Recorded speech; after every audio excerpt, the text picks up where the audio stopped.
Okay, guys, welcome back to the Let's Get Freaky podcast. Very excited to welcome Richard Monck to the show. How are you, my brother? Thank you so much for being here, man. Hello there. Thanks for having me on. It's really nice to see you.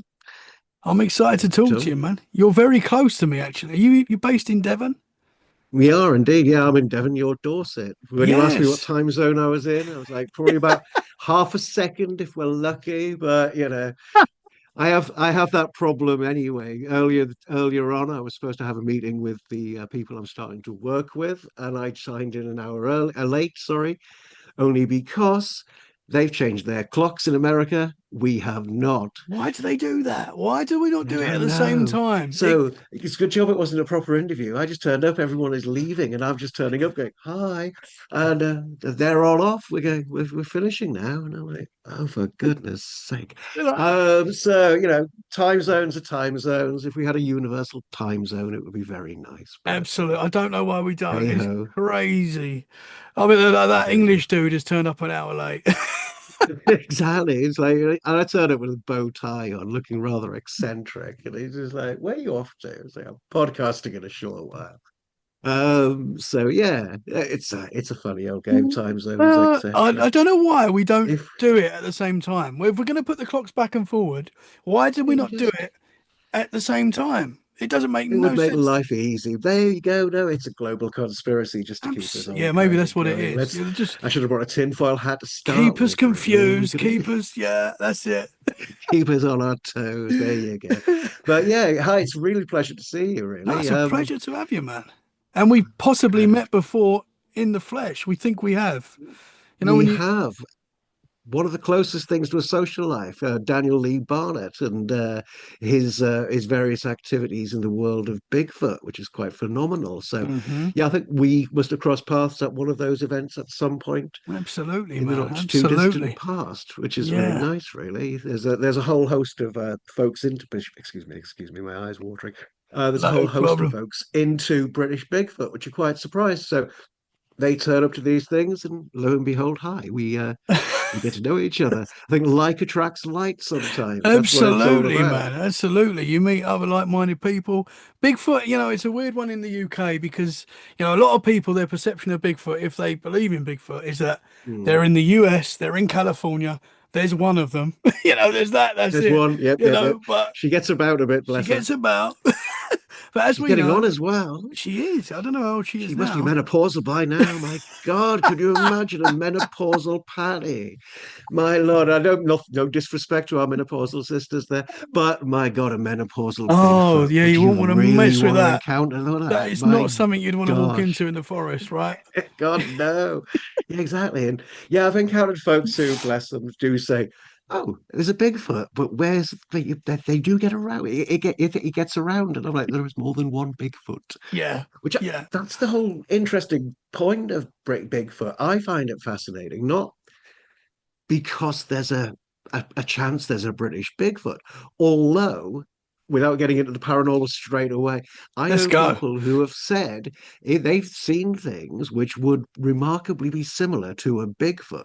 And had they been in the Pacific Northwest, they could say with certainty that wasn't a man crossing over the road in a ghillie suit, that was a Bigfoot.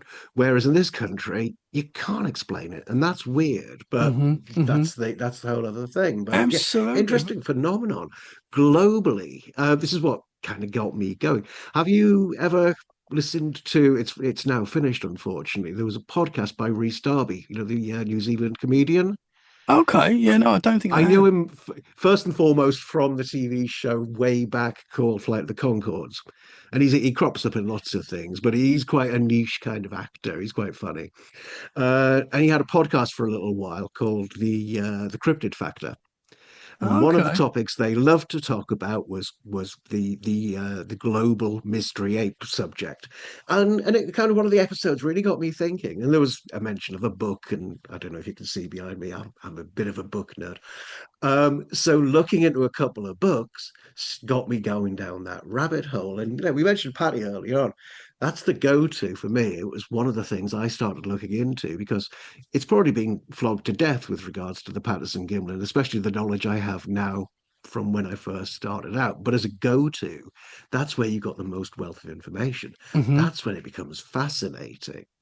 And Absolutely. yeah, an absolutely wonderful subject. But yeah, there's a sort of global phenomenon of But global phenomenon of them. these things appear all over the world in all different cultures. They might have a Mm. different name, but predominantly they're the same thing. People have seen and have described the same creature all over the world for hundreds of years. I know the term Bigfoot is not that old, but Mm. the woodmen of the UK, which we used to have going back 100 years, and these things appear in every, and that's what kind of blows my mind. If the world wasn't as connected as we are now, if it wasn't back in the day, it might have been. We don't know. History Mm. is a little bit skew if. We don't know Well, exactly yeah, what happened, but that's a bigger conversation. that's a big conversation. But if we wasn't, then the fact is these, and not just with Bigfoot, with Mm. fairy lore and all these types of things, people are experiencing the same stuff all over the world, and that kind of adds credence to this stuff.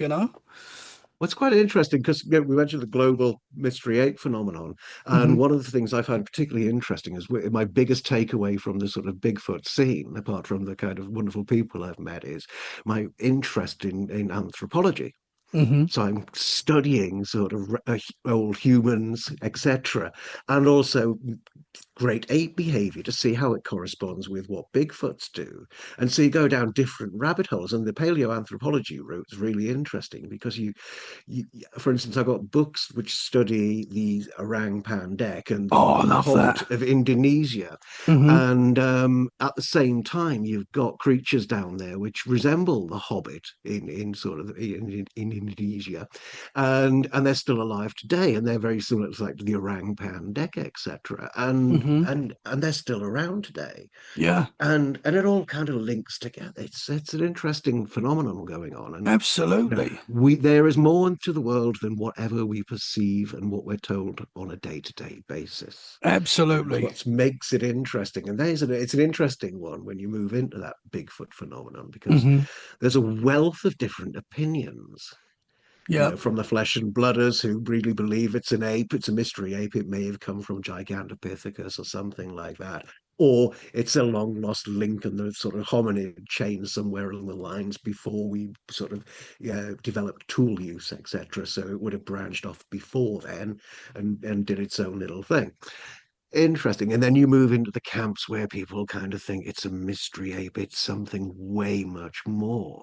And that becomes so much more interesting because people tie in a wealth of sort of unexplained phenomenon with regards to Bigfoot. And one of the big things I've always heard about is, I don't know if you had any guests on that, which kind of covered the orb phenomenon, Yes, absolutely. mystery Yeah. orbs and things like that. And a lot of sort of Bigfooters do encounter orbs when they're out and about, Mm-hmm. but they're out and about in the woods at night doing sort of Bigfoot research, etc. They're Yeah. going to be out. They're going to be able to see these things, and so people make a connection to say, yeah, lo and behold, our Bigfoot is coming out of an orb, etc. Hmm. Um, it's a big step for some people, but it's where people go to and how they disappear so quickly. And there's a lot of, it could be just they're very good at their environment. A big, Hmm. if you ever watch the Paul Freeman footage, Yeah. and you see that Bigfoot moving away, and you hear Paul Freeman, oh, there he is. But you see that Bigfoot, you don't see it before it moves because it's so well camouflaged, because it's so fitted to its natural environment. All it needs to do is stop, stay still. Freeman didn't have a firm or anything like that. It was the early 90s. That wasn't a possibility. Hmm. And bless him, he's there with a video camera and he's hobbling along, bless him, because he wasn't that fit. And yeah, and it just blended in. So I find the Bigfoot phenomenon quite interesting, Yeah, but I also absolutely, find man. the paranormal aspect of it quite interesting too, because the unexplained is kind of, I think, keeps me going at night sometimes. I don't know about yourself. Absolutely. And it would make sense why in a lot of cases we can't track these creatures down. I know there is a lot of evidence, there's a lot of physical evidence, footprints and things like that. But quite often these footprints will lead to nowhere and they just seemingly disappear, which you hear Yes. so often. Where are they going, man? How? How are they doing that? How are we not catching more evidence? There seems to be a high chance that there is some sort of supernatural ability that these things have, whether that's like a natural science that we just don't know about yet, or whether they are literally doing, they are. moving into other dimensions, which some people believe they do. But I mean, it's a difficult one. It's It's interesting though. I used to correspond with the late Henry Franzoni. I don't know if you know of his work. If you've seen any of the great Bigfoot documentaries, I think Sasquatch Odyssey starts off with him in the woods banging on his drums. Really interesting guy, and he's one of the first people I reached out to in the world of Bigfoot. And there's me, relatively new, and just kind of reaching out and saying hi to the man, mostly because I guess I was quite a contrite guy. Somebody on a YouTube comment had said, "Oh, there's Henry Franzoni again. What's wrong with that?" And I'd never come across him before, and there he was on Facebook. So I just kind of said hi and reached out, and he was really good at sort of corresponding back and forth. And there's me. He's probably heard me asking questions that he's heard 1,000 times before, but actually took the time to kind of speak to me.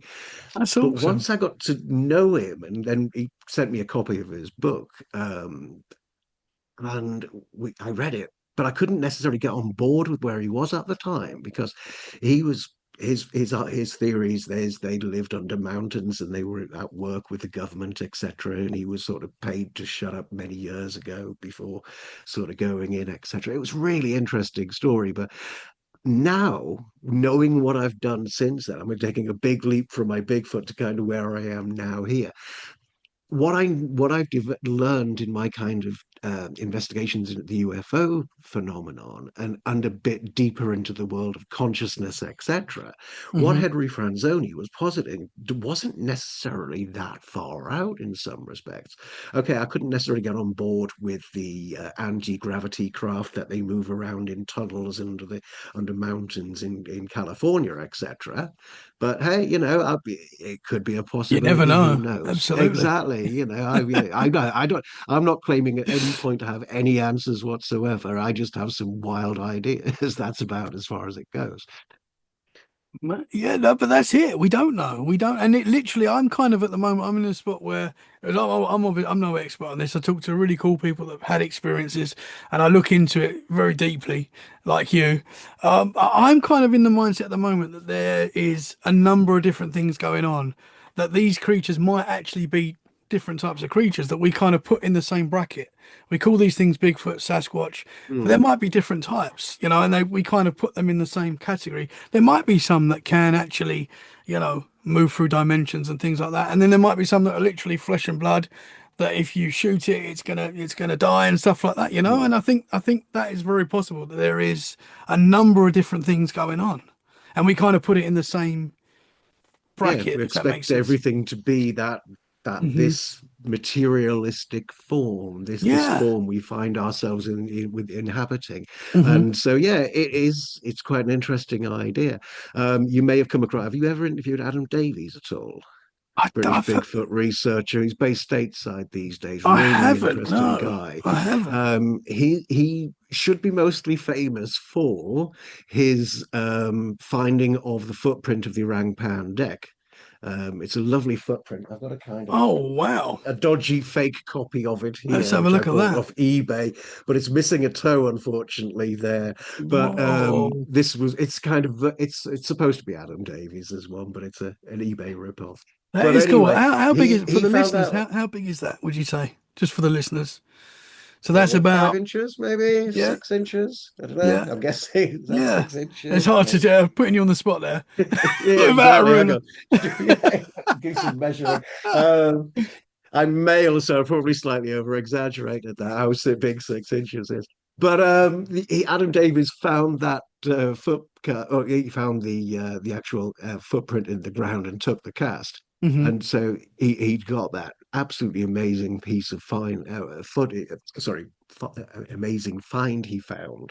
Hmm. Um, but one of the things he becomes more infamous for, and I do love Adam, he's a really good guy, and I've spoken to him several times about this, and he kind of does say every time he goes on a podcast, people ask him about this one particular thing.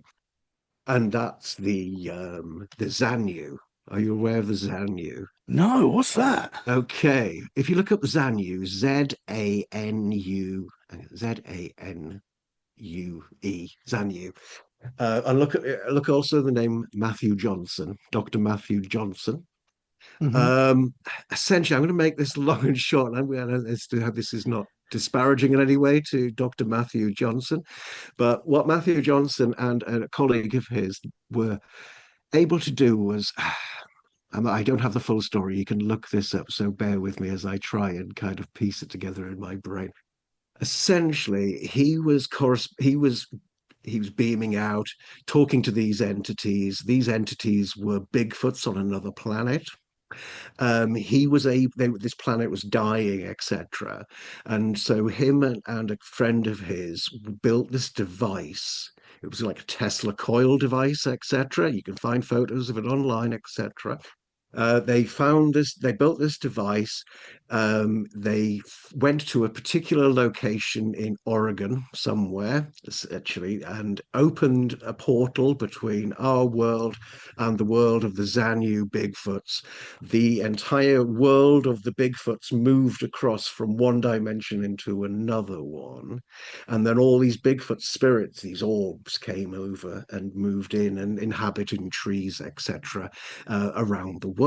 And this is why forests dwell as where they dwell as forest spirits, but will take form as Bigfoots, according to the Zanyu and Dr. Matthew Johnson, etc. Matthew Johnson is the leader of a council of, well, there's 12 Bigfoots, and I can't remember what the Bigfoot's called, Zarth or something. It's unfortunately, they're all kind of have very bad 50s sci-fi names, and which kind of takes the credibility slide out of a dubious story already. However, Matthew Johnson's the human representative, the one human on a council of 12 Bigfoots, one human, and Hmm. he's the human intermediary between us and Bigfoots, etc. And it's an interesting thing. So Adam Davies was over in Oregon on at Matthew Johnson's ranch somewhere in Oregon. The location is actually all available again online. So should you want to have a look for it, it's all available. Hmm. Um, I think Stephen Sturford from the Coalition for Critical Thinking on Bigfoot was actually able to locate the entire thing, and there's a huge thread about it. If you ever go and have a look on that Bigfoot forum on Facebook, the Coalition for Critical Thinking on Bigfoot, and type in Zanu and Dr. Matthew Johnson, there's photos and everything. So they Adam Davies is investigating this with a colleague of his. They're at Matthew Johnson's place. Matthew Johnson's saying all these kind of things. People are going to get healed, etc. And there's cancer patients turning up and getting healed or not healed in some instances, I'm afraid. But nonetheless, so there's all this ritual around what Adam Davies and his friend had to do, but they went off to do some sort of squatching effectively as part of this investigation. And they were sitting on this log at night, and the pair of them are together, and they watch this portal open not far from them, and a small portal opens up, and outstanding in the portal. This is according to Adam Davies as well, so it's on in a couple of his books, and he talks about it many times on podcasts. Coming out this not quite coming out of the portal at this point, was this silhouette of this figure, and it was small and it was nasty as far as Adam's concerned. And it wasn't fully formed. So it was like a silhouette, and it started becoming more solid as time went on. And it took about 10 minutes for it to become a really solid form. And at that point, it left the portal and ran at them. And they turned on their torches and it disappeared. It then went back to the portal, and again, 10 minutes of kind of to get back into a mortal, into a solid form, did the same again. And it did this all night long, and it was crazy. But yeah, look up Adam Davies's Whoa. story with regards to this. Wow. It's an Did he say what it interesting looked tale. like? Did he say what the entity looked It like? was really demonic. He said it was just, he's not I don't think he's a religious sort of person, but he would said it was just evil. It Whoa. wasn't thing. It was hairy. It was like a little squatch, but it was nasty. It was not Whoa. a, Did he so did he say what he could see inside the portal? Like from what he's was going got a on the couple other of side? books, and I don't know where my copy of his book is, but he's written a few books. There's a few books on his kind of cryptozoological adventures, and then he moved into writing fiction. And on the cover of one of his fiction books is what he depicted as the realm Ah, behind I it, think I and know it who you're looked talking about. kind of Yeah. just barren and desolate. But that's kind of based upon what he witnessed Ah, through the yeah. portal. So it's a really interesting tale. You should definitely get Adam on at some That point and have a is chat to him. interesting. Absolutely. He's a really interesting guy. He's from Manchester originally as well, so but he's Okay. been based stateside a number of years. But Yeah, definitely talk to I him. think I know who you're talking about. Yeah, absolutely, And man. funnily enough, I've got a weird connection with that because where I bought my orang deck footprint from, the person selling it was had a book coming out about Bigfoot, and I'm just curious. I'm one of these people. I was like, "Oh, tell me more." Even just on a Facebook purchase, because he wrote something along the lines of, "Thanks very much for this. This is going to my UK Bigfoot research." Obviously, for me, that's hello. I'd like to know a little bit more, sort of thing. So when I said, "Thanks for the item, tell me more about what you're doing in Bigfoot research," he goes, "Oh, I've got a book coming out shortly, so." I'll wait for the book then. So the book comes out. I said, he told me, he said, I'll send you a copy and you buy it off from your Facebook and off eBay, sorry, and I'll send you a signed copy, etc. Oh, really, really cool. Look forward to reading this. Not being disparaging, I am being disparaging, aren't I? But it starts off with an awful lot of red circles, i.e., you look at the forest and then you're looking at red circles. And at no point at this book am I seeing anything in these red circles. But they're insisting throughout, there's him and his colleague who was on testimony in the book to say they were seeing these Bigfoot spirits, etc. So I was a bit, I couldn't see anything. But anyway, I was still curious because at this point I wasn't really fully enamored with the whole world of UK Bigfootery in whatever shape it was in. So I'm just kind of still curious and putting my feelers out. So I got invited to join their Facebook group. Now, I'm curious, but I'm also, I don't know, I'll just go down with this. Normally, when you get invited to join a Facebook group, you do not normally expected to do a 30-minute video interview to join said group. Whoa. I joined said group. I was invited to a 30-minute. This is alarm red flag number one going, okay? So this is part of the ZANU, effectively, as it turns out, but it's a UK branch of it, thereabouts. So I joined this interview because I'm just curious. Why should I be invited to an interview? Why I'm curious what goes on at a private video interview to get to join a Facebook group. That was more curiosity for me. I need to know this because one day I might be on a podcast and I might be able to tell somebody about what goes on behind the world of, Facebook groups and 30-minute videos. So I join. I'm not going to say any names, but the person interviewing wasn't the person who wrote the book. It was his colleague, and he was only doing the video at the time when his wife had gone shopping because his wife didn't like him doing any of this stuff. So therefore, he had to be quick and get the interview in while she'd gone down Tesco's. So starts having this interview, and the man's asking me questions about have I ever had big cat sightings, and I said, well, I gave him this kind of childhood tale of when I was about 10. I grew up in the northeast in Washington, Tyne and Weir, and at the time where I lived, it was very close to Lord Lambton's estate, and this probably sounds something like out of Stand By Me, but it was 1980, and that's what we used to get up to. We kind of got into the estate, sorry, Lord Lambton, where we shouldn't have got into. We found a way, we all knew a way in over the fence, over the wall, trying to avoid the gamekeeper, etc. We're all there on BMXs or our equivalents in 1982, because none of that, right, 1980 or whatever with BMXs, but that sort of time period. We sneak through the woods and then get into the Lambton village itself, which is all kind of closed off, etc. Didn't think about this at the time. This is when Lambton Lion Park was still open. So we were riding through the old village, and to our left in all these fields are all these mangy old lions. Whoa. Obviously, this is the reason why we weren't allowed to go there. So I'm telling this guy this, and he's going, "No, I just thought about demonic black cats." And I'm like, "Okay, I'm just telling you this great tale, mate, but you're not going." Yeah. That No, is no, he's like, great. no, no, no, no. And he wasn't interested in that one. He was more interested in about seeing these demonic black cats, etc. And I'm like, no. And he asked me some other questions. I can't remember what they were, but he would go off occasionally off screen. So, well, you're him, I'm me. We're having this conversation. Now, he would go off screen every now and again to consult his Bigfoot.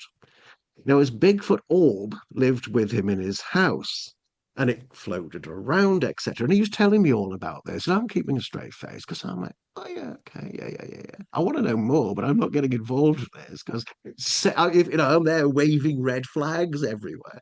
But he'd go off and come back and he'd consult his Bigfoot and come back and talk to me. So I thought, right, I don't BS anybody. I'm quite straightforward, mostly because I'll just forget. It's kind of an occupational habit as well. But I'm not one for BSing people. I'm fairly straightforward, but I am capable of it.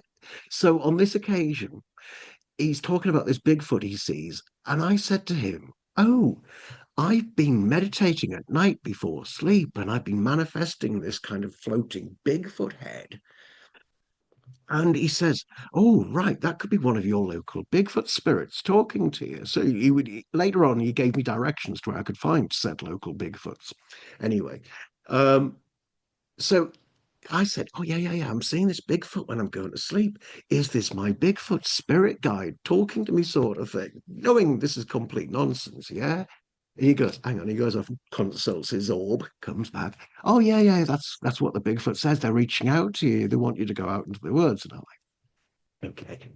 I didn't, and then I kind of politely finished the conversation, etc. I got invited into the group and then shortly left thereafter. But I thought, no. No. But then I made the connection later on when I discovered through the Bigfoot Coalition that they were connected to the Matthew Johnson cult, and they were effectively the British branch of it.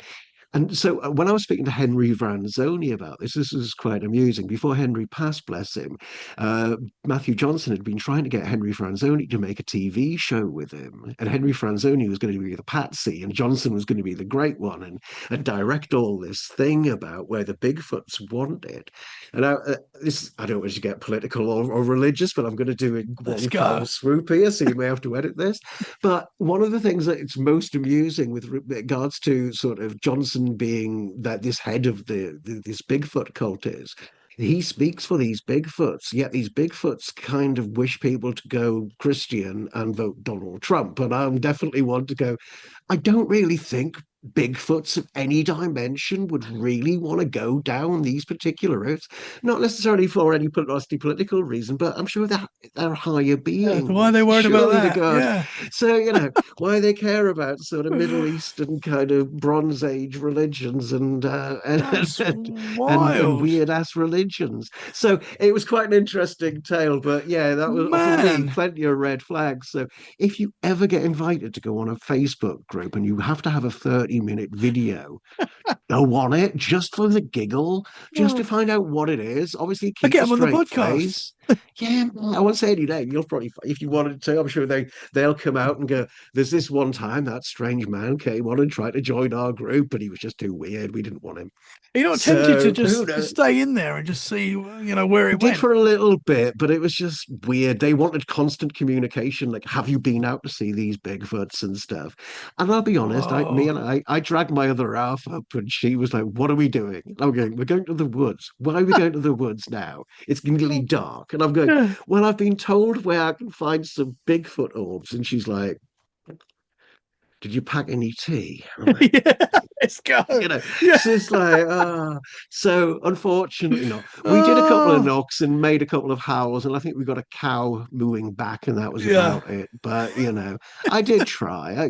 God bless. That is The, the wild. the state of British Bigfoot. It's a lovely thing, but Man, I didn't realize. I didn't realize.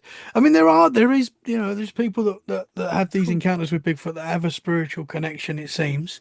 there But definitely is. yeah, but that seems pretty wild. I mean, I'm not sure about that one. I want to ask That the, one's the a bit lions far. you went past. Were they the lions and tiger? Were they like they could actually get to you? Ones. Oh yeah. They were just old and mangy, and That's obviously living in the northeast of England in about 1980, they're probably not at their fittest, bless them. yeah. But you must have been So, terrified though, man. Kids going we through. we did we pedaled it like nuts straight. It was like, oh, Wow. that's why we're not allowed Yeah, that's here. why they've said Right? no Yeah. entry. Yeah. Because This is why obviously, we got chased by the gamekeeper and everything. Protecting you, man. Because obviously Exactly. we know we've got big cats. We know big cats are in the Hmm. UK. You know, there's sites, especially where you are in Devon as well. There's a Oh lot yeah. of sightings. My mother-in-law saw what she believes to be a black panther in Essex about 25 years ago, and at the time Oh, she saw one, there was an uptick in sightings, and it was being reported in the local press and stuff. So there is. I mean, we know that in the 70s, big cats got released. You know, some mm. people that own these animals, you know, had to get rid of them, and some of them just let them Brought them go. out. And who knows what they Exactly. did? You know, they may have interbred and created another type of cat that, you know, Exactly. yeah, who knows?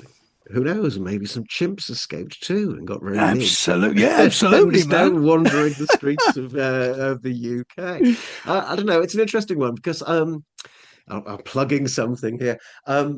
Last January, I got a phone call from Daniel Lee Barnett and Chris Osford of Daniel's My Bigfoot Life documentary. Because, Yes. like yourself, I've turned up to these things, and you say hello and you network, etc. And for some reason, Daniel brought me on board when he was doing a little bit of UK Bigfoot research, and it was early days, and it didn't really sort of pan out to very much, but he kind of brought me on board to do a little bit of newsletter writing and sort of a bit of admin work, etc. And I'm up for that. I like the novelty of things. I like give it a go. One of those things. I'll roll my sleeves up and pitch in, sort of thing. So I get this desperate phone call from Chris this one night in January last year. Rich, can you take a week off work and help us film a documentary in Dartmoor? Because they whatever it was, they had problems with their production company and it was a last minute change and everything was all set bar that anyone to film it. So I'm like, okay, pick up a camera and go with it. Once again, the novelty. It's like, let's give it a go. I've watched enough David Lynch films. I know how to do slow tracking. Apparently, nobody likes slow tracking. Just as a word of caution to people, don't think you're David Lynch. I'm there doing these lovely slow tracks when I'm down to it. But afterwards, Craig Daniel's dad's like, Richard, those tracking starts too slow. I was like, can't you speed them up? But no, it would look like Benny Hill. So let's not do that one. So just as a word of caution there, do it properly.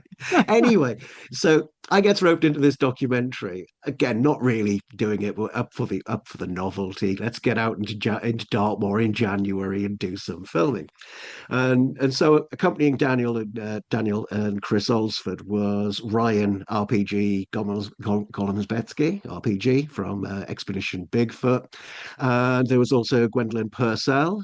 Gwendolyn's got a great magazine called Strange Knocks, which I'll just go do a quick plug of there. Great Hmm. magazine. Yep. And joined us and several people who investigating teams, etc.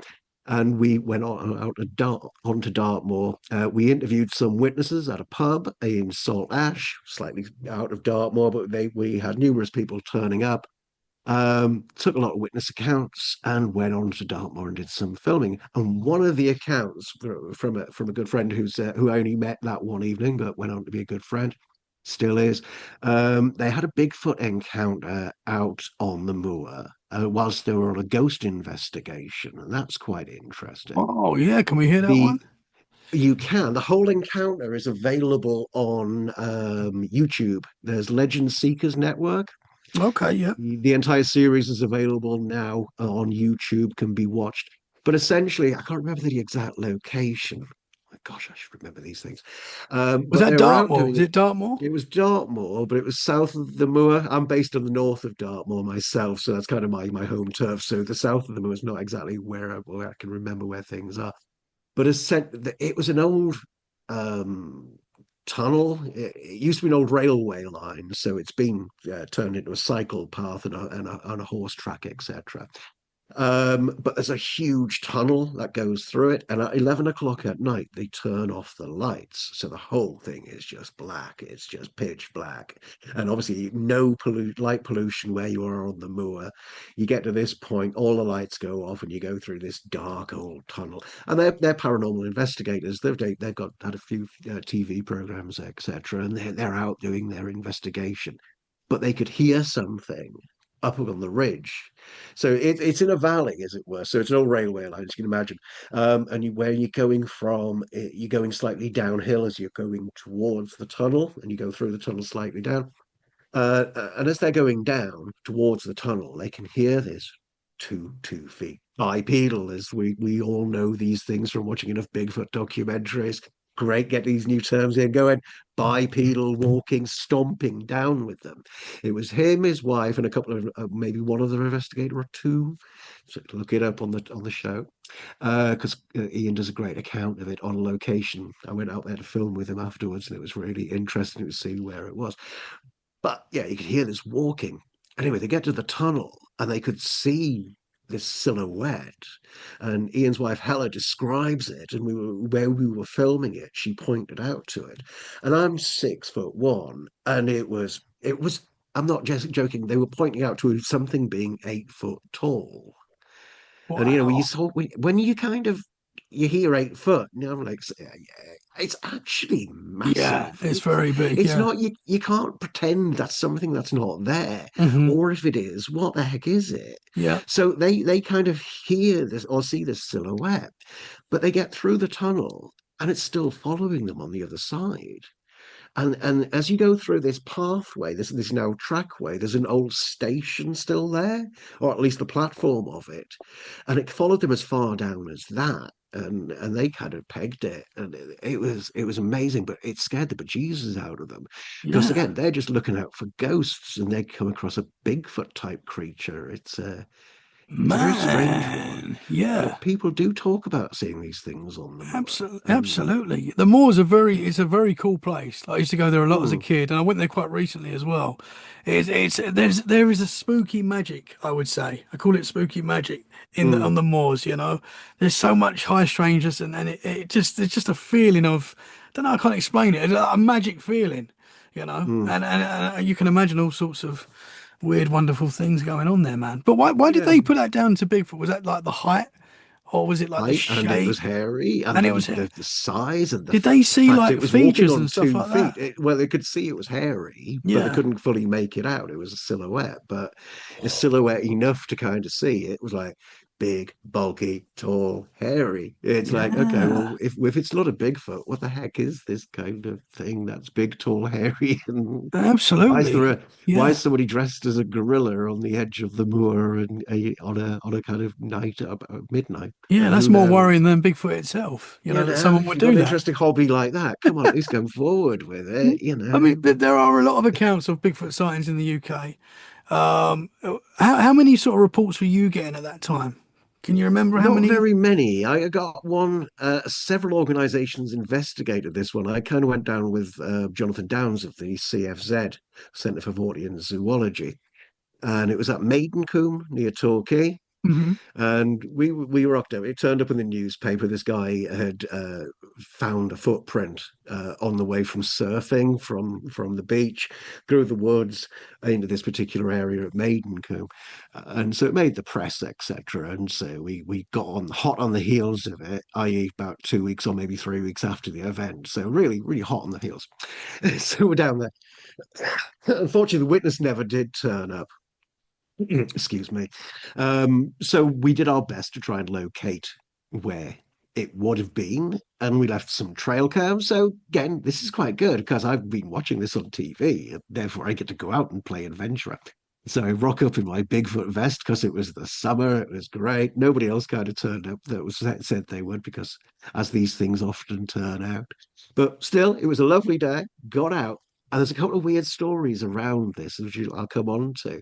But myself, my partner, and this other chap, part of the CFZ, we all trundled off to try and find somewhere where said Bigfoot sighting was and put the trail cams out, which is quite exciting. You find somewhere to hide them.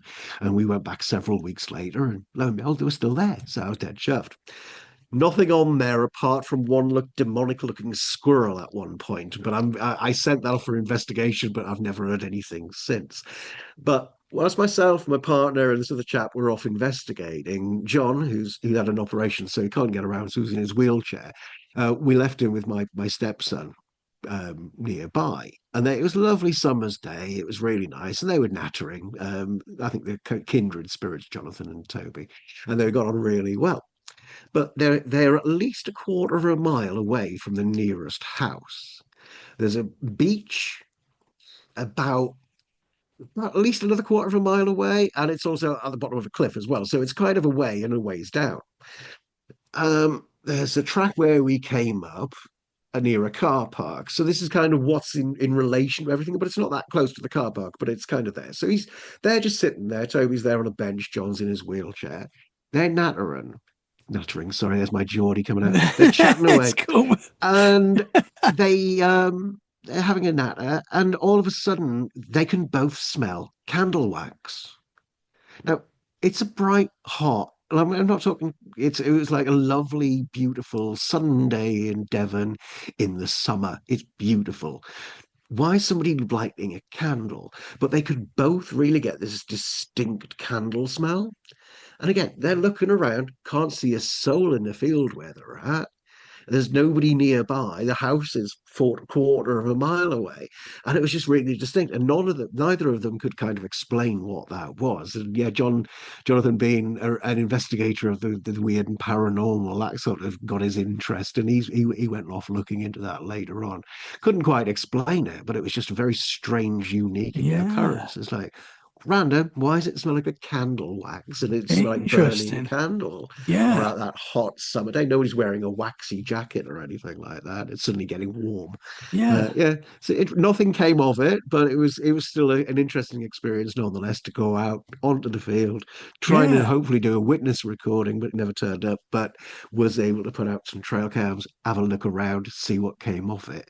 Several organisations did the same thing, so it's quite interesting. So goodness knows how many trail cams are around Yeah.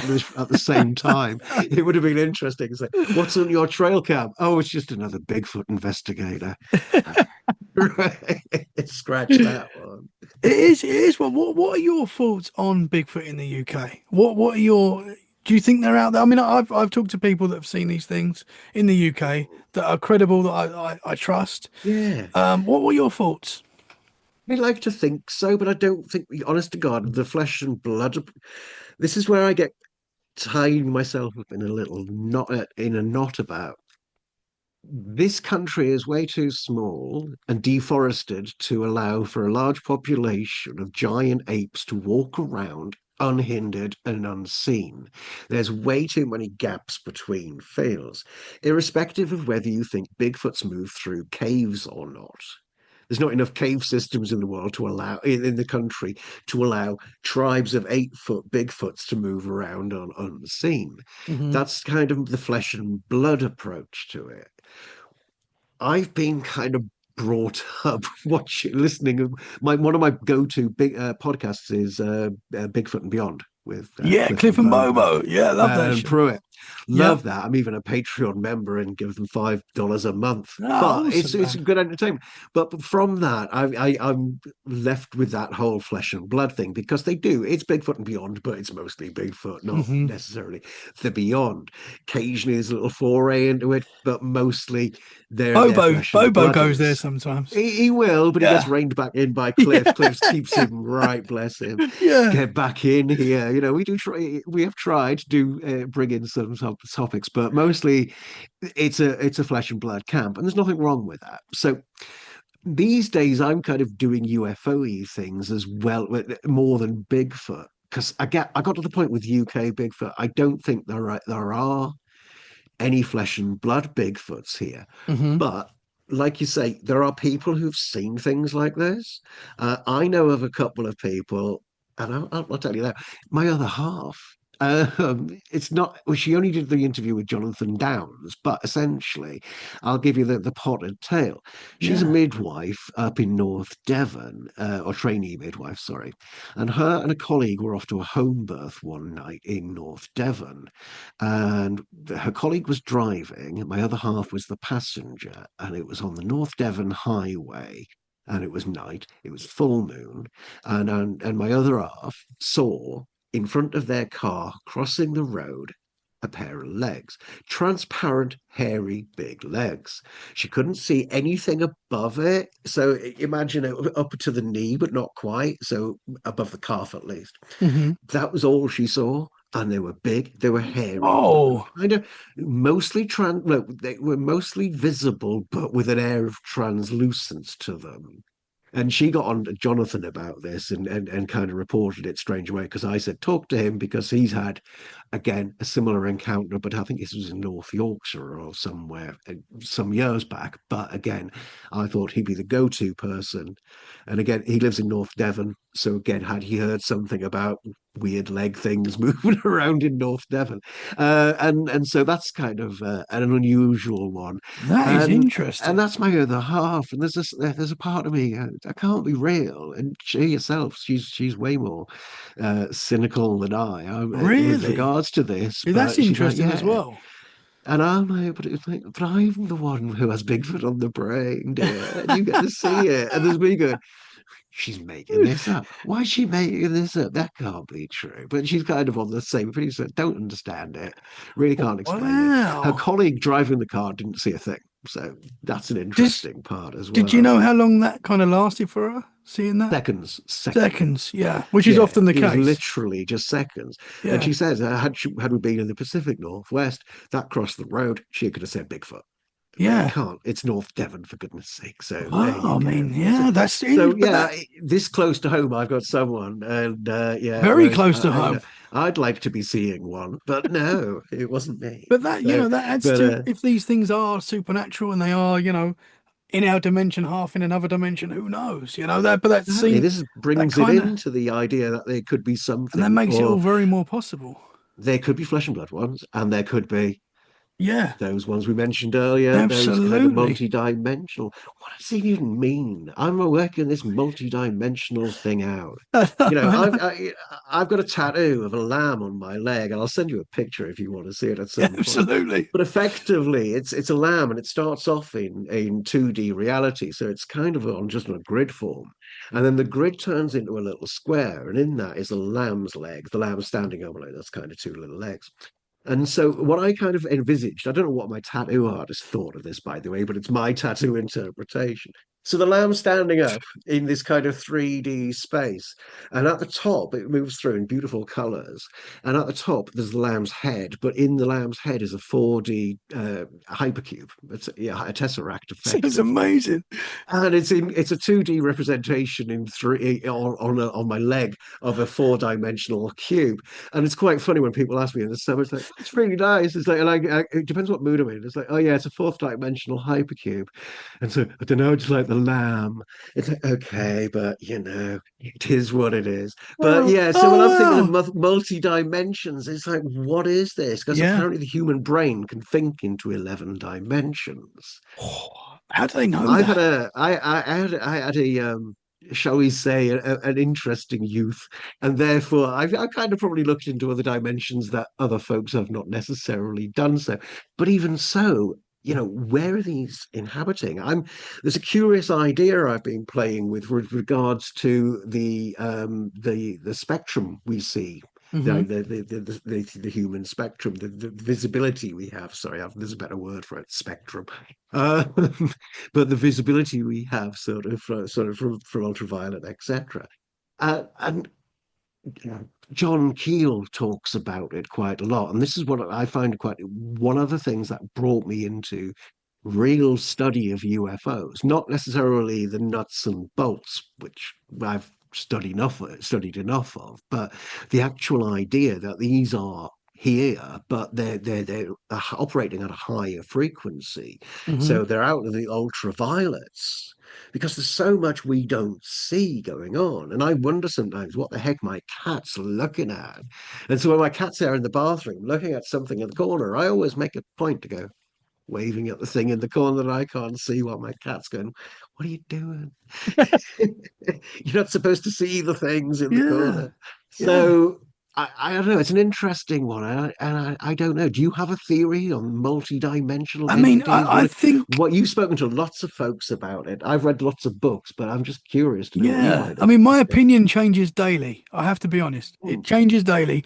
But I mean, where I am right now is I've had a lot of paranormal experiences myself, and I've seen a lot of weird stuff that I can't explain. And I think we literally get a glimpse maybe into another dimension for a split second, whether they're in another world and they're seeing us and like, who's that ginger dude? I don't know. But it's like, I think we get a glimpse at. I think there's a lot more going on around us that we, as you Mm, just said, that we can't see. And sometimes we get a glimpse of it. Some people are a little bit more open to it than others, I guess. And I think some of that is actually being open to the possibility of the paranormal itself. Once you have an experience and you kind of accept that there's more going on and this world is far stranger and weirder than we can actually imagine, that's when you begin to have more experiences, I believe. That's why kids, I think, have a lot of experiences. It started from me very mm. young. As you said, your cat. My dog, he sees things that are not there. Well, that he's seeing something, and your dog's not gonna, or your cat, they're not gonna fake that at all. I've been in the forest with my family, with my dog, and he's a fearless little Staffordshire Bull Terrier. He's not scared of anything. He's a lovely dog, but he's not scared of anything. He'll run up to giant cows that we've got and stuff like that. But there's been a couple of occasions in our forest where he is just literally freaked out at seemingly nothing. He's seeing something. There's something in front of him that he's seeing that I've literally had to pick him up and walk past that spot for him to like go normal again. How do you explain Yeah, that? yeah, How do you explain that? yeah, Because he's not exactly. going to They've got fake that. more. He's not going, No, I'm going to trick no, my owners and, freak out a little bit. He's seeing they don't something. know that Yeah. exactly. They And there haven't was seen. nothing there. They're not watching the same podcasts. Yeah, exactly. I'm looking around. I'm trying to see what could it be, and you could argue maybe it's a smell or something like that, maybe, but it's very strange and it doesn't happen But often. again, the smell receptors in dogs so much greater than Even that. ours, and Yeah. therefore, whatever these things are. I'm currently just about finished reading. I don't know if you're aware of it. Robert Temple's book, A New Science of Heaven. No, I'm It's not. really been blowing my mind this week. I picked that up. Yeah. Essentially, it is big premises. It's all about plasma, not blood plasma, but plasma, hmm plasma that's out there, that connects everything. Electrons and protons and ions, etc. But plasma is the natural state of the universe. So, quick snippet of somebody else's book here. His central idea is this planet we find ourselves on, this solid state matter, is actually very unique in the universe. And so our physics effectively is wrong. Our physics Ooh. looks at materialism, and materialism is a kind of after product of plasma. There's Plasma is the natural state of the universe, and 99.9% of the universe is plasma. And this kind of blew my mind. I was thinking this, I thought I've read enough books of physics. I know what's going on. No, I don't know nothing. I'm thinking there's atoms flying around. No, atoms do not just fly around willy-nilly in space. They don't exist in their full form. They come in protons and electrons and ions, essentially plasma. And they coalesce, they come together. And what's interesting is we are surrounded, or it's between the Earth and the Moon, there are two giant plasma clouds, which are like 17 times or 16 times bigger than the Earth, that are between the Earth and the Moon. But because plasma is so microscopic, it can't be detected. But it's been proven that these two clouds exist. And Whoa. the book goes into information about how plasma shares information, but on a cosmic scale, but also on the kind of micro scale. So the book goes into how plasmas interact on a cellular level within our human bodies. And I've just finished a raising book chapter on in there, which talks about when people die. There's a mist sometimes people see, and that's the plasmas leaving the body. So effectively, when we pass from these human sort of meat puppets, as it were, the hmm plasma entity goes back into the void. So when people kind of say you never truly are gone, the soul effectively, the soul could be the plasma.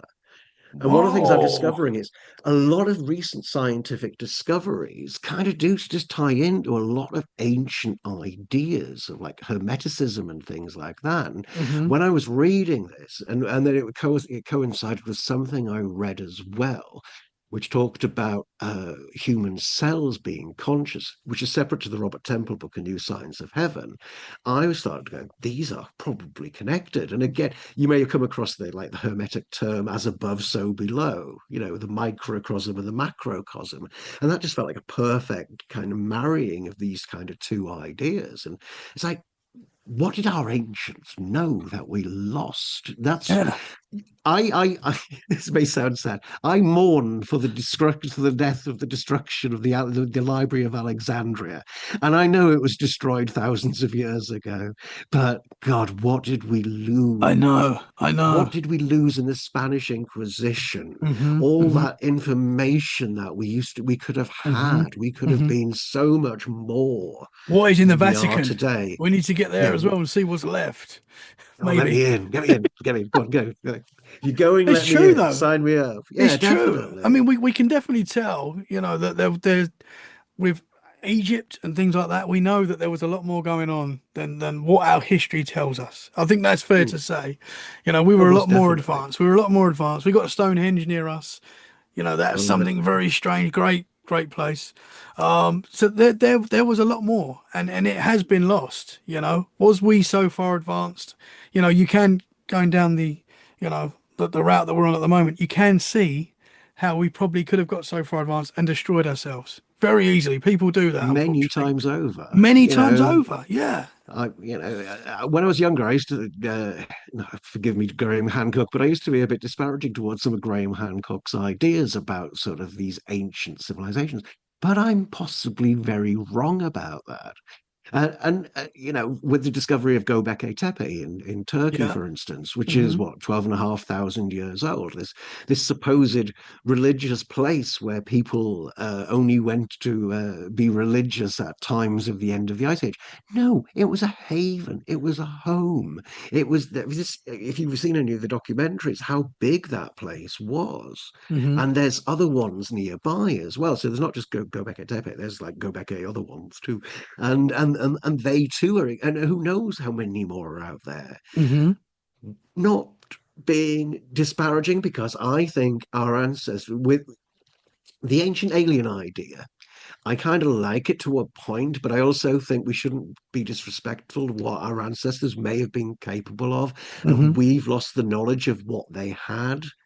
It may not be alien tech, but they may have had some really damn good ideas on how to build things. Yeah, Not absolutely. necessarily, let's go. Yeah. Okay, I'd love the idea if we could float, levitate those blocks and build the Great Pyramid of Egypt. But Hmm. I also think our ancestors may have had much more ingenious ways that we've Absolutely. forgotten about, Yeah. and so who knows? So, but the ancient theory does come up quite often, and Hmm. so ancient civilizations come up time and time again. And Yeah. what were they? What were they doing? And how did they do it? Hmm. And why are things so familiar, so similar?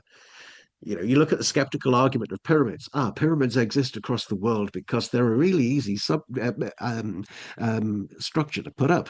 So you start with a large base and you go up to the top. It's like, no, it doesn't, not that simple. There's much Yeah. more to it. There's a lot more communication that Hmm. went on Hmm. globally. I think we touched on that very, very briefly earlier on. That a lot more communication went on. Hmm. There was a lot. I can't remember what I was reading, but it actually may have been a John Keel book. Actually, yeah, it was a John Keel book. Which one was it?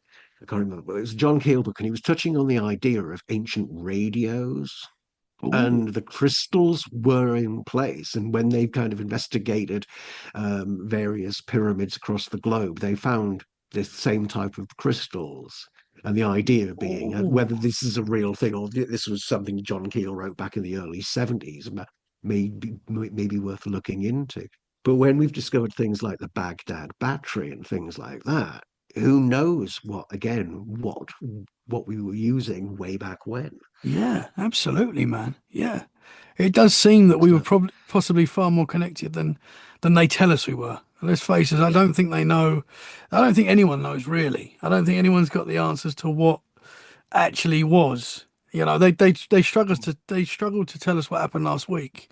In some cases, especially in the mainstream Because today. they can't control the They narrative. exactly, This is yeah. this is it. I wonder sometimes, without sounding like a tinfoil hatist, No, let's go. this kind of global disharmony is just a ruse to keep us from actually being truly united. And Yeah, if we are not being like waving the red flag down with the hmm, masters sort of vibe, yeah, but the fact is, if we as a species actually just put our heads together, we could be a heck of a lot better than we are being currently ruled. absolutely. The Divide and old conquer. ways are over. It's Yeah, always been, from the little things like how do you like your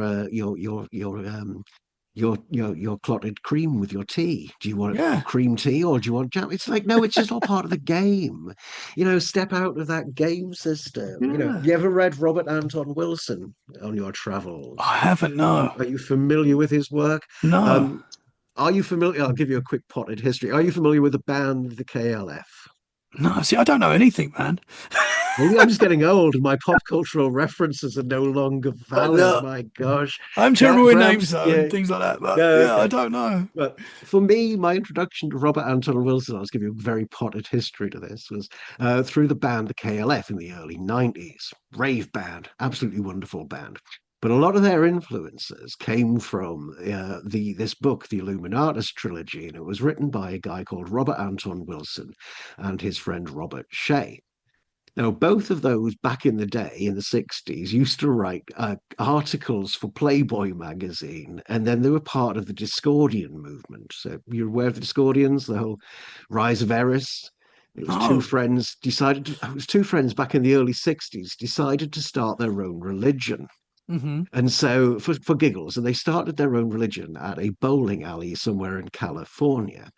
And so they decided who we're going to have call as our main base of our religion. And so they decided upon Eris, the goddess of chaos, to be their kind of figurehead, the point of view of the Discordian religion. So Discordianism, etc. And so Robert Anton Wilson and Robert Shea were devotees of this Discordian movement, very weird, far out ideas, such as within the Discordian movement, anybody and everybody can be a pope. And they have cards. So you can print them off. You can go online and find the Discordianism Pope cards and print them off. And on that, it says the holder is a pope, and anybody else who has this card can be a pope, and you can freely distribute it. So off you go. You can go off and distribute to popes. Apologies to every Roman Catholic listening. They're probably switched off right now. But you can be your own pope. And so there was all these weird, wild ideas. And what happened was, oh, it became a larger religion, and Discordianism kind of slowly took off in weird circles. You can find them on Facebook, etc. And there's a good little movement. I'm not saying it's like, Church of the Latter-day Saints here, but I'm just talking about from a weird little idea of a bunch of hippies going, what can we do to start a religion? It kind of becomes so much bigger. They kicked themselves many years later, said if we realized this was going to actually take off, we would have done something like the Goddess of Love or something rather than Discord. But hey, you go with what you're It's too given. late now. Yeah. So yeah, Robert Anton Wilson writes this magnum opus, the Illuminatus trilogy. Let me just find. Hang on. There Oh, we you go. got a lot of cool books there, man. These are my faves. One of my favorite. This is book one of the Illuminatus trilogy, The Eye of the Pyramid, and there's three Okay. volumes, and it's packed full of weird pop cultural references. It's one of those things. You think I'm being obscure saying the KLF, you'll struggle with this one. You'd have to kind of go, what is this? I had to look up loads when I read this, and it was pre-internet. It was hard because they blend in a mix of real characters and fictional characters, and it's all this crazy adventure. It's good versus evil, but everything's kind of all connected and so on. And so the KLF use a lot of the ideas from these books, and form this band. So I discover the KLF, discover there's a literary option to this, discover Robert Anton Wilson. And Robert Anton Wilson was one of the greatest minds of the 20th century. He was just a genius. I can't think of any specific quotes off the top of my head that will come to me as I'm thinking. But his general ideas are just so you don't get hung up on one idea. The Hmm. belief is the death of kind of ideas effectively. Keep an open mind, but not so open it's a sieve sort of approaches. Hmm. He doesn't believe he never believed in a dogma. He was much more of a catma person. So, a lot of humor involved with it in kind of just breaking down barriers. So discover Robert Anton Wilson, but he's also a practicing magician. So I go down more rabbit holes with Uncle Bob because he's a wonderful man, and there's a wealth of his videos available on YouTube. So if you ever do fancy having a look at Robert Anton, Interesting. do so. That sounds Great guy. very Really interesting. funny, really interesting, but he will blow your mind. Yeah. Some of his books, like Prometheus Rising, etc., have got loads of magical practices within them.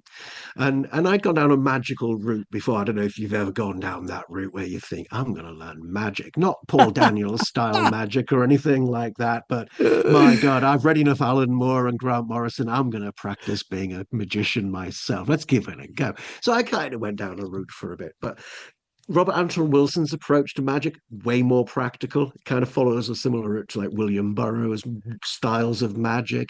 You kind of cut out all the ritual. The art, you do things easy rather than being overly complicated. You Yeah. could put the robes on. You could channel Aleister Crowley and be there 2 weeks doing this ritual, or you could do the easy route and follow this particular path of Robert Anton Wilson. The art of doing things easy with William Burroughs. So he had some great magical practices, and one of which is quite an easy one. And again, if you kind of are interested, look at Robert Anton Wilson magic practices. Mhm. And a very easy one is a visualization technique, and it's a very simple one. Probably try it, maybe. Right, visualize a coin. Don't get greedy. Not right now. Just at some I point. was doing it.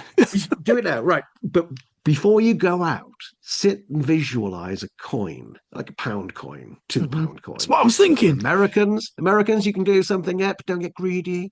Just keep it simple. The universe doesn't mind giving you like the odd bits, but not too much. So don't push it. So be there, visualize your coin, look at it, memorize, look at it in your head, think about it.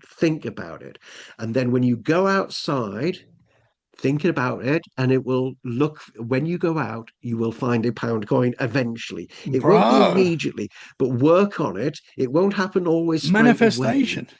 Manifestations, but it always works like a pound. You can't do it. I've done it on a New Year's Day and found £10 notes, but I'm just kind of assuming that was because people are drunk and New Year's drop money. So I really can't credit Uncle Bob with that one. But pound Oh, coin visualization works, and it really does. And it's happened numerous times to me.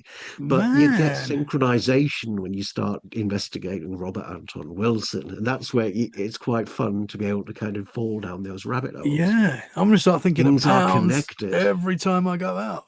Go out, man. Yes, spend about 5-10 minutes visualizing it. There's proper instructions on his on the website on his Yeah. I don't know which website it will be, but there are proper instructions you'll find if you Google it, and Interesting, you man. can spend a little time manifesting it, and lo and behold, you will find a pound. Let's And then go. there's follow-on exercises where you do it without visualizing it and see if you find a pound, and then you kind of do a bit of a mix of the two. And so you do it over a period of days and see what you come And up this with. this was And you working for work you. out, yeah, yeah, the odd pound turns up here and there. It was always quite interesting, but That it sounds worked. great. Yeah, but yeah, you just don't start going, let me find like a bank load of That's what we cash need. That winning lottery ticket. yeah, no, no. If you don't, it'll be. Who was I was speaking to somebody who did something very similar, and they were getting lottery wins, but it was only to buy another card, or so it was a scratch card one. Yeah. And they found this money by doing this visualization, used the money to buy a lottery ticket, thinking they're going to win, and they did, but it was by get a win under the scratch card. That's all it was. So that's as far as You they can't go got. But too yeah, it's big. Yeah. don't be greedy, I think, is the key to it. I think it's just enough to demonstrate that the thing Yeah. works. That's very interesting, man. There's so much more Very. to this wild world we live in, that is for sure. Hmm, I definitely. I need to get into your. I really want to hear your 1980s UFO encounter. Oh, Would you right. mind Okay. sharing that? Yeah. I don't mind. Yeah, get the Let's preamble's over. Let's get into the let's nitty-gritty. go. You've warmed up. No, I'll like me. I'm going to get to it in a moment. But what I discovered was I moved away from Bigfoot to look into kind of UFOs, and it wasn't anything specific. I think I got to a point with Bigfoot where I'd read as many books as I could possibly do, and without having my own encounter, couldn't really take it forward. And for me, one of the two big books I kind of got my hands on, sounds bad, was a book by Barbara Wasson, which is long out of print and extremely rare and a bit pricey. But I managed to track a copy down, and it was signed and everything. And I spent Ooh, a ridiculous amount of money that I shouldn't have done on one book. I then spoke to the same bookseller who had a copy of. You're aware of Roger Patterson, obviously the yeah, guy who did absolutely. the Patterson Gimlin film, Yeah, etc. He had a book out before his encounter. Do abominable snowmen of America really exist? really. Bear with me a second. I'll just reach over and Whoa. my copy. Where are you? Before the Patterson Gimlin film, he released this book. Yeah. Where did I put my copy? Oh, here it is. Not as big as I think. Yeah. So he had a book out before that came out, before he discovered Patty in 1967. Um, his book, Do an Abominable Snowmen of America Really Exist, came out slightly before. It's a bit of a like a prized possession for various Bigfooters in editions. So the Yeah. guy who I bought the Wasson book from told me about he had certain copies of this book, and I wanted to know how much money. And I'm like, okay, where do I sell my kidney? Anyway, excuse me, sorry. As luck would have it, I was watching loads on eBay, and one came up, and it turned out to be a second edition. So what he was offering for like $300 odd, I managed to get for like 150 rather than 300. So even though it Half was still price. quite a bit, I was Yeah. like, well, it was cheaper than it could have been. It's my justification to my other half. Why are we starving this month? Well, I've got a Roger Patterson book, dear. You know what I mean? Who It's really needs nice. food? Who Exactly. needs Look at food? this. Trying to go, we can't eat this. Look, what'll happen? So Wow. amazing book. But excuse me, sorry. So for me, that was kind of my Bigfoot end in that sense. It shouldn't have been, but it felt like I found my Bigfoot. I've What? got my copy of A Yeah. Do Abominable Snowmen of What's America Really what was the Exist. book? What was the book? Was it an interesting read? Was it something like would it It's an amazing book. And you really? can get reprints of it. There's reprints available of it, and I've got two other copies of this. So Wow. this is like the original rather than like the reprints. But yeah, it's a really Interesting. good find. So So for me, is that was that the my image that was originally on there as well? yeah. That This because it kind of looks like Patty. That's quite it is. interesting. This is the second edition from 1966. So yeah. This is like for Whoa. for me being a book nerd, that was me and my happiness. I was like, And the right, okay, Patterson I found Gimlin everything. happened in '67. Is that right? October 67, yeah, the 10th of 67. Yeah. So October. that came Yeah. out. That book that you got there was a year A before year the. before. Yeah. That's interesting. Yeah, That's and he sold those interesting. by hand as well, out various things. So various people I've spoken Did, to when they were little ones went and saw the film itself by when it was on tour by Roger whoa. Patterson. So when somebody bought that, it would have been sold to him by Roger Patterson himself. So I'm just like a bit of a Wow. bibliophile going That's through all my personal. amazing. Did So he have an yeah, encounter before the Patterson Gimlin film? no, he just heard lots of them and things. He got Okay. footprints, but never had that encounter, and that was the encounter. But yeah, Interesting. so slightly digress on my UFO story there. But yeah, No, that's awesome, man. I guess I needed something else to kind of get dip myself into. I think I got to the point where it's like, okay, without seeing one, where do I go from here? Yeah. I want to go to the Pacific Northwest, but Let's I'll have to go. wait for a bit. So and so I picked up UFOs. My other half goes, well, it was inevitable, bless her. And I'm like, I wasn't thinking it was inevitable, but I'm starting reading things on UFOs, and it's not like I've hidden in a bunker or anything for years. But for serious reading, I thought I'm just going to get into it. And so a lot of the reading I was doing was a lot of what we call the nuts and bolts in it. So, let's read some stuff about Roswell. It didn't necessarily have the same impact as Patty, but in that sense, the Roswell was there. I felt I'd culturally known enough of that. If you'd Hmm. have to be hiding under a rock all your life not to know about Roswell. Hmm. So Roswell, I read the Betty and Barney Hill book. The book was amazing, I've got to admit, because I've seen documentaries, and I'm always the big advocate of books over kind of TV in that respect. So, but what I got a lot more from the book than I ever did from any of the documentaries I've watched about Betty and Barney Hill, because the book was Interesting. full transcripts. It was The Uninterrupted Journey, really good book, and so it Oh, came out in the okay. 60s. Um, and it was the full transcripts of their hypnosis sessions, and so you got the full account and not just the little bits. Hmm. And so for me, it felt a lot more personal. And then, like you read Whitley Strieber, communion books and things like that, and what was it? Bob Lazar, Dreamland, and I still don't know where I stand on Bob Lazar. It's obviously Bob my Lazar's, opinion is just yeah, my own thing, but it's an the books interesting didn't one. leave me one way or another. I'm still like, Yeah. I I mean, don't it kind of went because obviously he's been talking about his story for quite a while now, know. And it and it stands kind up of, from it kind of, whatever it says. stands up, and Yeah, it seems to actually get more. The longer the topic yeah, goes on, it's getting more credible, I becomes more think. credible. Yeah, Yeah, definitely. and that Yeah, that you know that says a lot, to be honest. definitely. So I'm pootling through these books. I'm like, honest to God, I'm a book hound. I've always got my head in a book, sort of thing, regardless. Like my library's around me and completely. But so my UFO books, I'm kind of plowing away, enjoying it, taking in a variety of topics. But I was introduced to Passport to Magonia by Jacques Vallée and Operation Trojan Horse by John Keel. I don't know if you know the guys from Weird and West Virginia podcast. They did some No. small town monsters UFO stuff, Okay. and they were doing the John Keel flashlight experiment, which at the time I'd only ever read about in his book The Mothman Prophecies. Hmm. And effectively, John Keel, he's doing what Stephen Greer is doing now, but charging oodles of dollars for. John Keel was doing it back in the 60s with a flashlight, a torch, doing Morse code into the sky to call down the flying saucers. And it started off doing Morse code. And then it realized you didn't even need to Morse code it. And then at some point, I stopped doing it and just kind of kept saying, come down, and they'd come down to him, sort of thing. And so that really got my interest.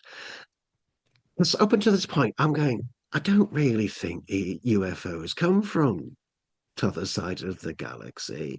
Or if they do, they've been here an awfully long time because it's an awfully long way to go.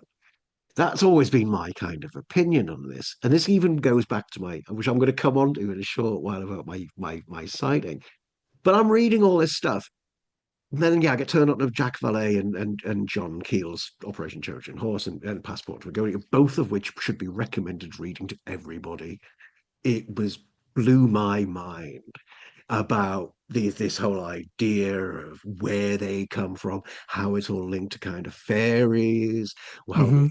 all this stuff. I'm not going to do any justice to either book right now, but what they said to me in two books was more than any book I'd read up until that point on that subject. And I thought, this is where I need to be looking into. So then I'm devouring John Keel books and Jacques Vallée books and all sorts of books around that. And I'm building up. I'm watching podcasts, and I always kind of take a good book recommendation from a podcast and go, right, let's have a look at this. Okay, and so I've got a massive pile of to read books. It's a bit silly. I've got to behave myself. But so I pick up this one book off this podcast. Are you aware of Joshua Cutchin? Yes. Yeah. Yeah, Yeah. yeah. He's written some interesting books. He wrote a couple of interesting Bigfoot books called Where the Footprints End, Hmm. which is again, it's about high strangeness and Bigfoot. Funnily enough, with a title like that, is one of the big titles of the chapters is, they follow Bigfoot footprints to a certain point, and all of a sudden, poof, they're gone. Hmm. It's interesting premise. But he had another book called Fourth Wall Phantoms. Well, it's a massive book. And I think when I first picked it up or heard about it, I thought the central premise was all about people um, seeing things that aren't fictitious characters. And it seemed to be sold on that premise. So, oh, people have encounters with like Bugs Bunny or something when they're like 6 years old or something, or Hmm. people see a Star Wars AT-AT as they're going out on a walk or something like that. And I thought, this is a massive book for such a weird subject. Where are you going to go with this? And I picked it up, and for some reason, I really didn't enjoy the first chapter, and I just put it to one side. I thought I was going to read this some other point and read some other things, and something brought me back to this book at some point. And I thought, I'm just going to pick this up and get through it. Ignore chapter one. Let's go into chapter two and just start from there. And so I did. And this hooked me. And he did say in his book that there are going to be times you read this book and you're just going to want to throw it away because it's going to seem so ridiculously preposterous that you just go, what the hell, man? Don't want anything more to do with it. I'll be honest, I didn't have that. I was hooked. And for a book, so I read a lot and I don't mind that, but I like a big old beast like that, I still got it through really quickly, a few weeks, but it was still like I get through it. But within there, apart from the accounts of people who see like Bugs Bunny or Star Wars AT-ATs or whatever, there was a wealth of other things. And he explored them alongside notions of sort of Jungian, sorry, Carl Jung's ideas of the collective unconscious, or Joseph Campbell's the hero's journey, or Plato or Platonism. And I'm going, Platonism, Neoplatonism, what are these things? I need to look them up. Thankfully, he explained them really well. So it was really a good sort of basic intro to some of these concepts. But what he was explaining was concepts that seemed perfectly reasonable and rational. And I'll get on to this. So I'm plowing through this book, and at one point, he starts talking about Terence McKenna. Now, I'm a big fan of Terence McKenna. Again, I did have a kind of crazier youth. I've now got short hair, but that kind of doesn't stop me being any less weird. But I have a wealth of Terence McKenna books. I was a big mushroom fan back in the day, shall we say, and we'll stop it there. But effectively, Terence McKenna comes up in this book, and Terence McKenna's UFO encounter. Now, he wasn't on mushrooms at the time; he was in the Amazon basin, on the river. Hmm. And he sees in the sky above him, or floating around, a flying saucer, a 1950s Adamski style flying saucer. And he was like, that can't be right. He wasn't even tripping. And even so, you trip and you don't normally see flying saucers. So on that note, I'm like, oh, well, you were high. Well, yes, but I'm often high. I've never seen them before. It's the first time. However, he wasn't on mushrooms. So he's seeing this Adamski style flying saucer, this George Adamski, what people would assume is a fake flying saucer. It's been cobbled together on a bit of string. You've probably seen this. There are people Hmm. who kind of say it was real, and there's plenty of witnesses who were with him and say what he saw was real. So that's a different side note. But from my point of view at that time, it wasn't real. But I'm reading George this Terence McKenna account of his flying saucer, like a UFO, like this flying saucer, 50s flying saucer. And then the book goes on to kind of say other people have had encounters with Adamski style flying saucers. My little brain, little going, oh, I thought it was just me. And I'll explain it now. I've not been reading UFO books with a view to doing my own investigation into my own weirdness in life, but I wish I had because I'd have been taking a heck of a lot more notes. So this, all of a sudden, one light bulb, no, two, three, four. This is like what I saw when I was 9 years old. So the Ooh. story I'll get to effectively was I grew up in Washington Tyne and Weir, a Hmm. small town in the northeast in between Sunderland and Newcastle. Um, I, at the time, went to a place called Fatfield Junior School, little village. Washington used to be a load of old mining villages, then it was amalgamated in 1964 into a new town. So all these old mining villages are now one town. And I lived in one village. Harrington, Fatfield was next to it. Couldn't get into that particular school, had to go to Fatfield. So for a year or so, I had to go to this one particular school. It was an old Victorian primary school. You can find photos of it online, and my God, it looks old. It was old when I was a kid, and that was like the 70s, for God's sake. Um, and so then I'm out there at the school, and this would have been, and I've worked this out because I changed schools in the September of 1980 when I was 10. So I've worked backwards on this one. So the best I can do is say spring 1980. I kind of thinking it was a lovely day. I wasn't wearing a big coat. It's the Northeast, and I was a child. So it wasn't like really cold. It was blue sky, but there was also cloud. And it wasn't like really dark clouds. It was those white clouds you get in kind of springtime. So this is memory. The problem with saying things too many times is you kind of change things. So I wrote this down years ago, the basics, and I've kind of stick to this, and then but so I do worry constant repeating kind of all of a sudden now it's a mothership and 26 tentacled, and no, nothing like that. Playground, I'm outside, for God knows what reason, I'm looking up at the sky. And there in this cloud, this like not a huge cloud, it's not a tiny cloud, but it's a big white cloud. It's not dominating the entire sky. And the bottom, say the bottom left-hand corner, but you don't have corners on clouds, but you know what I mean? The bottom left-hand side of the cloud, right, is there. It's just kind of there. Hmm. And behind that cloud, not in front, nor anything like that, behind it, so it might have been a little bit way further back, but it was definitely peeking out of this cloud on what is looks like to be a 45-degree angle was a flying saucer. I've never called it a UFO because I could see exactly what it was. It was a flying saucer. It was like the bell shape. It had the dome on the bottom. It had like three domes on the bottom. It had portholes. It had the retro rim.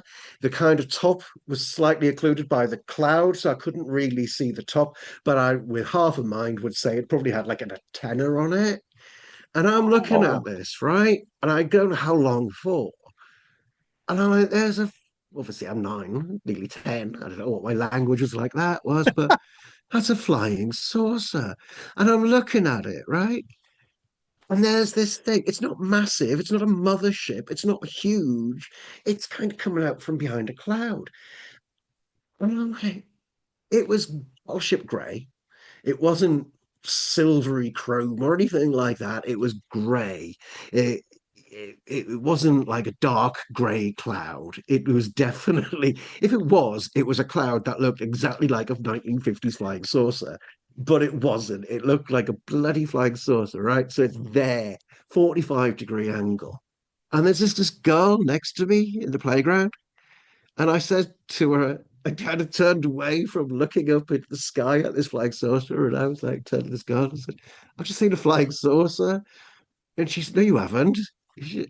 And I look back up, and there's nothing there. The cloud's still exactly where it whoa. was. The cloud, when clouds move and all that jazz, it was still in the same place. Yeah. I didn't see it move. I didn't see anything. It was just there one moment and gone the next. She said she didn't see it, right? And therefore, I've always been for years flip-flopping, thinking, I just imagined it. It was just me imagining it as a kid. Or I saw something and it was really there. Yeah. And one thing I never really understood, right? This is 1980, the spring of 1980. I'm 9.5 years old at that point. My favorite films at 9.5 years old are Star Wars. Probably Empire Strikes Back if it had come out at that point because I was a massive Star Wars fan. Buck Rogers, Battlestar Galactica, all of that stuff. Anything spacey would have been on my radar, Hmm. right? Hmm. I'm not seeing anything from Star Wars, Star Trek, Battlestar, or any Buck Rogers or anything like that. I'm seeing a flying saucer from the 1950s.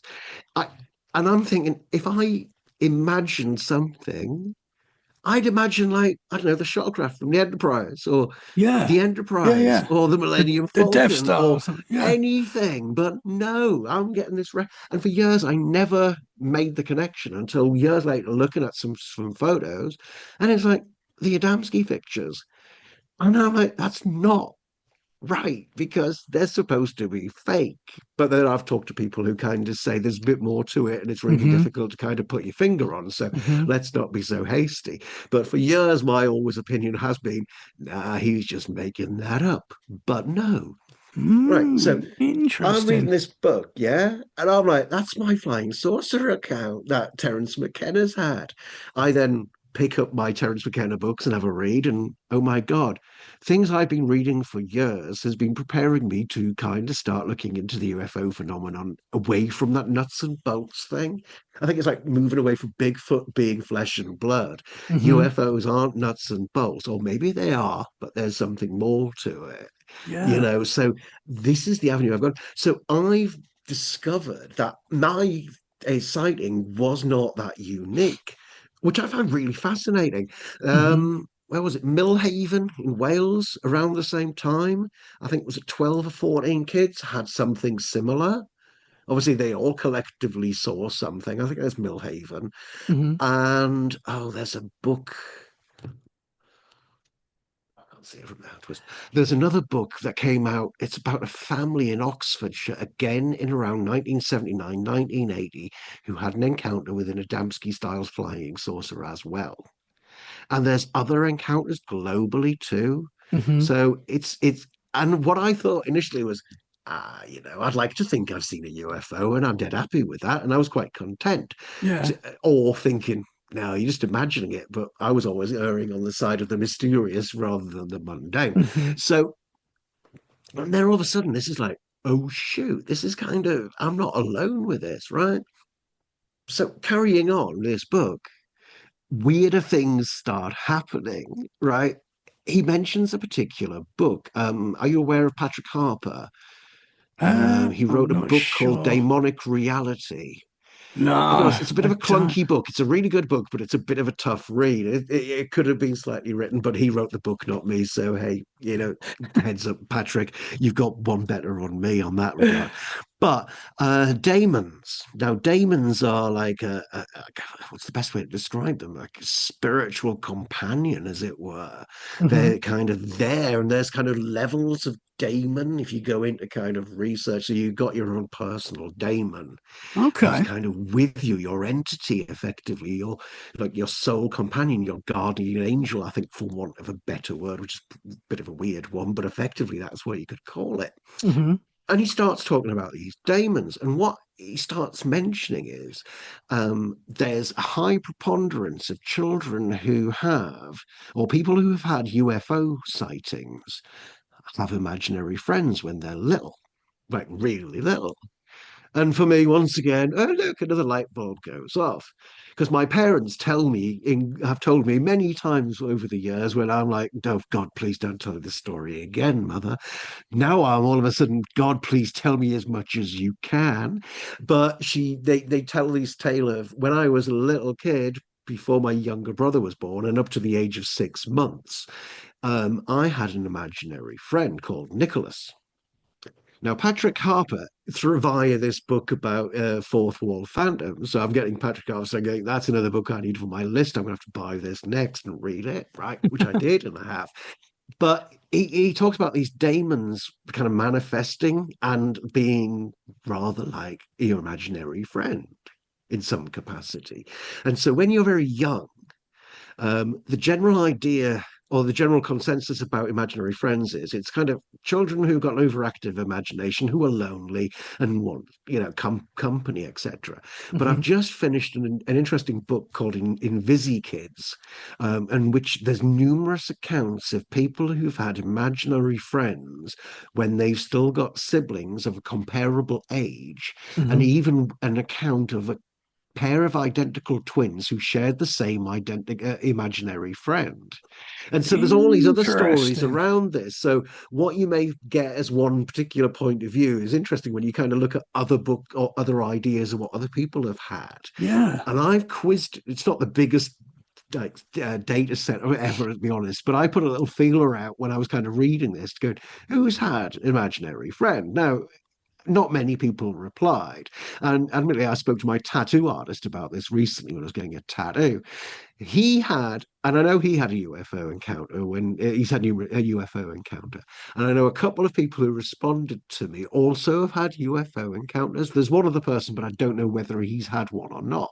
So I've only got a total of four people to kind of base this on. Okay, so it's not very much, admittedly, but three out of those four people had imaginary friends and have had a UFO encounter. I wouldn't be Interesting. surprised if the fourth person hasn't had a UFO encounter. Yeah. And so there is a big link to this. And it's like I say, it's not a It huge is. snapshot of folks, but it's an interesting Yeah. idea.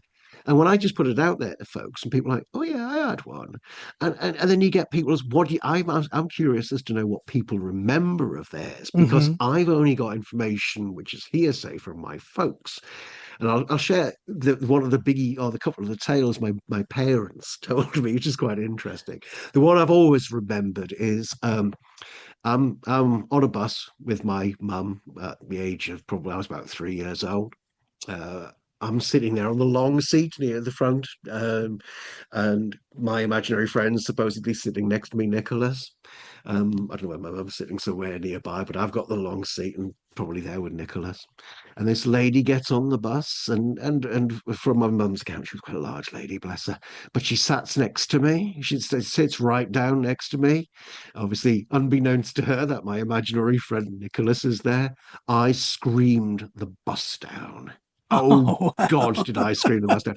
She apparently thought she'd squashed me. She jumped up like a jackrabbit, apologizing profusely and hid at the back of the bus. I'm like crying my eyes out. You squashed Nicholas, you squashed Nicholas, blah, blah, blah. And obviously I was Whoa. distraught. And reading this book I've been reading, The Invisi Kids, which is quite interesting, but numerous people talk about having sort of taken their imaginary friends on public transport and stuff. And those who've got siblings slightly older than them have kind of teased those with the imaginary friend by saying, "Oh, I've left your imaginary friend on the bus and whatnot." And there was one account, one girl had an imaginary horse. And her older sister told her she'd left the horse on the bus. So the kid was distraught, bless her. I guess the horse managed to find its way home, but yeah, it was Is probably it? quite cruel. But yeah, it was very real. So as far as I'm concerned, I'm sitting there chatting away to this imaginary friend. Yeah. This woman sits down. There, and it's weird, but he had form in some respects. But I'd be buggered if I know what he looked like because I have to go with what else can you tell me, Wow. parents? Yeah. And one of the things apparently I used to do was ensure that Nicholas had a table setting every night for dinner. And that's common. It was common again in this book. How many people set they had like imaginary friends and had to have a table setting. When we used to go out, I wasn't allowed to tell, like if we had to go and pay somewhere, my mother insisted that I do not mention Nicholas because otherwise she'd have to pay extra money. And my mother Oh, would not buy an extra ice cream for Nicholas, and I had to share my ice cream with him.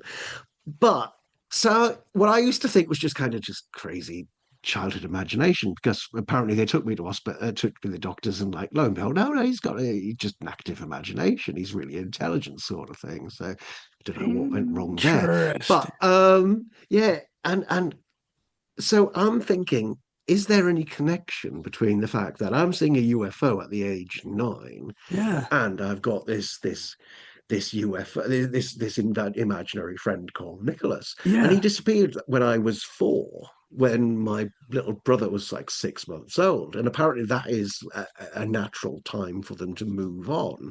But again, it's not just unique to that because other people talk about having them at different points in life. So, Yeah. everyone can be different, but there's a connection. And by this diamond thing, it, Yeah. it got me thinking: is there more to it? Is this connected? And so I don't know. Is it the right thing to investigate your own weird stuff? I don't I know. think it But is. Yeah, absolutely. you got to go with No, what you know. And yeah, given the lack of kind absolutely, of man. nobody's coming in telling me their stories, I thought, sod it, I'll do my own. Yeah. So these connections started kicking in. And I thought, let me just play with some more ideas and just see if I'm trying to, if this makes sense, or if I'm just trying to like put a square peg in a round hole here. but I've got plenty of books to see where I can go into this. Hmm. And one of the things is AI is quite helpful for that because you can go, I've got a theory about this, this, and this, and do these books match up? And then they give the yes, possibly, and this is look think, and then I've got the books to go back and have a look at and read and go right. Hmm. Let's see how this all marries together. So it can be very helpful in some respects. Which again, why I sort of kick myself for not taking enough notes previously. So I then start, is there anything else going on in my life? And I know there's other weird stuff goes on in my life, but I think everybody's like this Hmm. to a point. And I'm not saying everyone's me. That would be a really strange world we'd find ourselves in. But um, we've all had weird things happen to us that Hmm. we can't quite explain. And it really depends on your worldview and how you kind of want to frame it, because there could be weird things that have happened, and your mindset could be so, not being rude, but so rigid in your way of thinking Hmm. that what you've experienced is so outside your frame of reference that Yeah. instead of saying, "Oh, I've just seen an 8 foot tall Bigfoot," you're going to pretend, "Oh, it was Mr. Jolly the Clown. Oh, I saw Mr. Jolly the Clown while I was out in the woods the other night." Or, Hmm. oh, that sounds really daft, but your No, yeah, brain no, I has to understand fill what in the yeah, pieces. absolutely. Yeah. I think a And, lot of people do that. Yeah. so I'm not.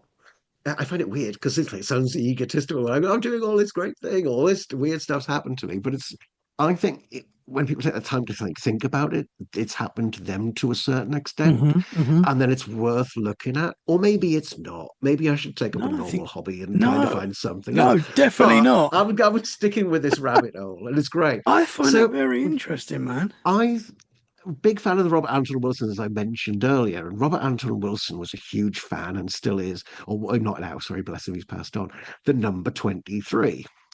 Now, Hmm. are you aware of the number 23 and I've its heard a great few significance things. to life? I know it's Michael Jordan's number. I'm a basketball I fan. don't know. Oh, Uh, fair enough. Yeah. But and he was the apart GOAT. from that, But yeah, apart from that, I know there is some 23 does have some meaning. I'm not quite sure yeah, what. yeah, 23 is big sort of magical number. It's a Discordian number as Yeah. well. It falls into the law of fives with Discordianism. Yeah. And it's like a magical number for me. Like some people have 42, the Douglas Adams sort of the life, the universe, and everything. Hmm. So for me, I'm a 23. And so if you kind of dive down that rabbit hole, I don't look for 23s, but funny enough, It finds 23s you. find me. Yeah. It's I'm not saying I'm like one of these. I must have 5 synchronicities a day before I get going, but lo and behold, they do kick up It some nights. happens. And Yeah. 23 for me has been a strong number, and it always kind of crops up, and I find it amusing. Be amazed how many times it crops up in Star Trek: The Next Generation or TV shows, etc. But Really? however, oh yeah, it's amazing. But try and think of another number and see if that pops up. I don't know, but for me, 23 rocks up so often. Anyway, so Robert Anton Wilson, the number 23, has always been a big connection with me. So I wake up one. Are you, past tense now? Are you aware of Genesis P-Orridge? No. I feel like I keep saying Do you no to everything. know? Sorry. No, it's Are you okay. aware of, right, okay. Do you know of Psychic TV or Throbbing Gristle? Right. No, sorry, Okay. man. I'm Right. so Wind it sorry. back up. Right. Okay. The founder of Throbbing Gristle were an industrial electronic band, late 70s, early 80s. Amazing album called 20 Jazz Funk Greats. Look it up, you'll enjoy it. It's really disturbing and weird. They've also had several albums, but they were really strange. It's a beautiful album cover. The four of them are standing, looking like it should be a jazz funk album on the edge of Beachy Head Cliff, and then you put the album on, and it's like the dirtiest industrial electronic tech, not music from like the early 70s, from the late 70s. It's one of my faves albums. Anyway, so Genesis P-Orridge was part of this kind of cult called the Temple of Psychic Youth. Really interesting organization. And went on after Throbbing Gristle to form this band called Psychic TV. A lot of dance music to kind of weird out there rituals and things like that. Genesis P-Orridge was a huge fan of William Burroughs and Brian Gyson and things like that, so brought a lot of magical practices into their music. Um, I'm big fan of theirs. And at this point in time, I woke up and I don't normally remember my dreams. I think I'm a bit too much of a statement there. So I don't always remember my dreams, but this one particular morning, several years back, going back a few years now, getting old, um, I woke up and all I could do was think about Genesis Peorage. And Jen is not somebody I would often necessarily think about first thing on a morning. It's like, why am I thinking of this person? And usually, this sounds a bit morbid, but usually when I'm thinking of somebody like that, they've died. And it's kind of happened a few times. Like Henry Franzoni, bless him. I was really thinking of him. And then I found out the next day he'd passed on. And I was thinking, Yeah, it's always interesting when that that happens, is but interesting. it's a Yeah. bizarre feeling. But anyway, Genesis Peorage on my mind, excuse me. I go on the internet. Oh, Psychic TV are playing in London. The tickets had only just been announced. I was like, are they doing psychic advertising now? This is really cool. It happened very rarely that Jen was over in the UK and I wanted to go and see them. And I'm a big magical practitioner into weird music. And so, heck, yeah, please. So I dragged my then wife and a friend of mine. Do you want to come see Psychic TV? A friend of mine goes, what? We're going to see some sort of mystic transvestite. No, no, you got to come see this band. I'll have to introduce you to their music. We're going. So drag them over to this venue in London. Now, it was in the West End. Is it the West End? And at this venue, it was an old Methodist chapel. Beautiful venue, right?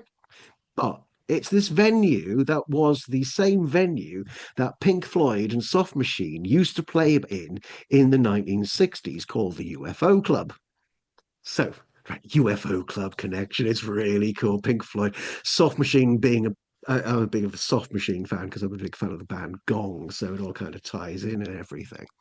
So, and that was kind of my opportunity to go and see Psychic TV. Now, Jen then produces their Bible, the Psychic Bible. It's a massive masterpiece. It's a magnum opus. I got a copy one particular Christmas just as it came out. Limited edition out of 999 copies. Do you know what number I've got? 23.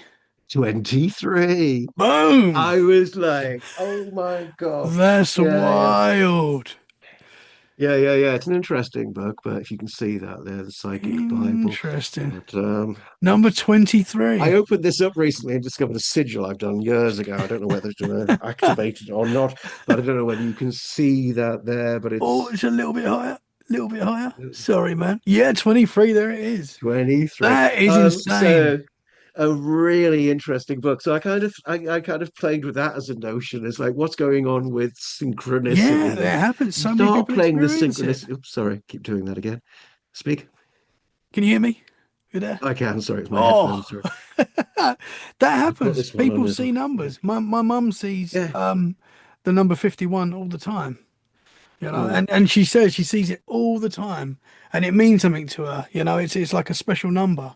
So people see numbers, you know. It's it's an There's interesting one, something but to it. It's like, are we in the Matrix? Are we in like some sort of simulation and we seeing these things? And I don't know. I just don't know what it is, but it's very strange.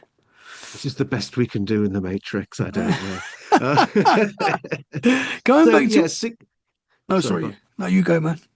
Go on. Just say, yeah, synchronicities aside, it's really interesting, and it just kind of brought that whole thing in together. Hmm. But the biggest thing I've kind of didn't necessarily ever consider for a long time was a near-death experience I had. Now, Whoa.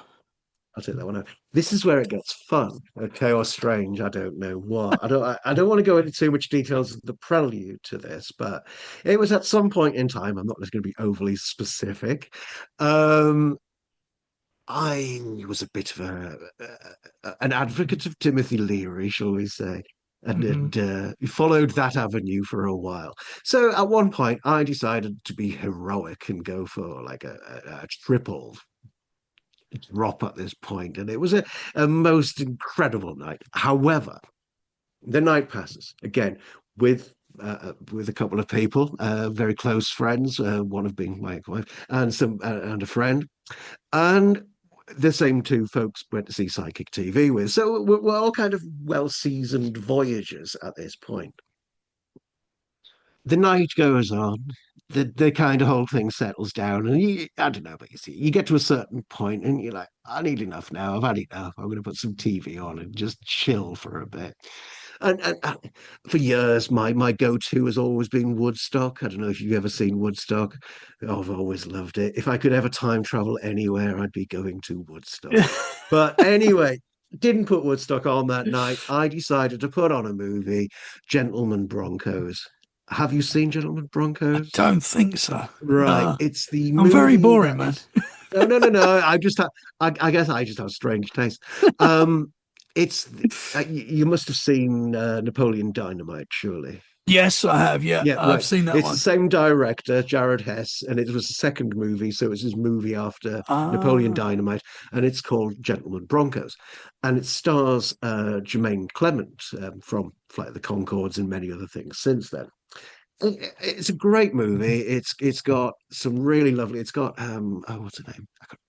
Anyway, Jennifer Coolidge in it, and she's just amazing in anything she's in. But the long and short of it is, the Jermaine Clement character is an author and in desperate need of a book, and so manages to steal some child's book and plagiarize it. And so he plays this character, and he's got this most hilarious voice. And it's really funny.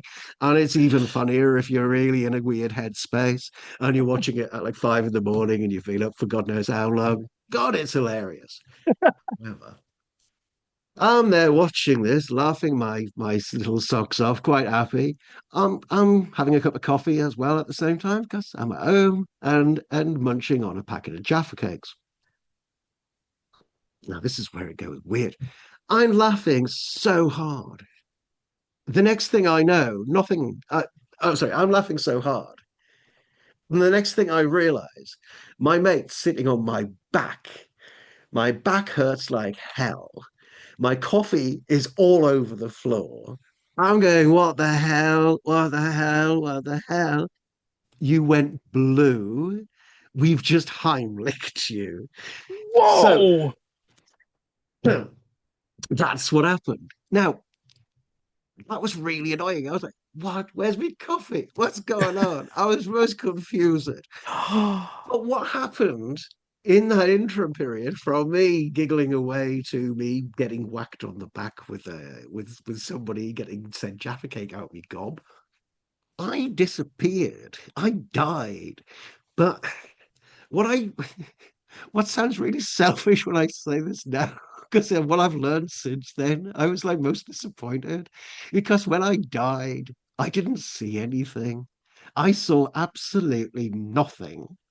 But what I saw, because I wasn't even existing, by the way, what I am did not be. Hmm. I was like that. I stopped, but I still existed in a state of absolute nothing. There was no, there was no angels, there was no demons, there was no aliens, there was nothing. It was just nothing. But it was the most peaceful experience I have ever, ever encountered. But I wasn't there. I wasn't. You see, there wasn't an I. But Hmm. what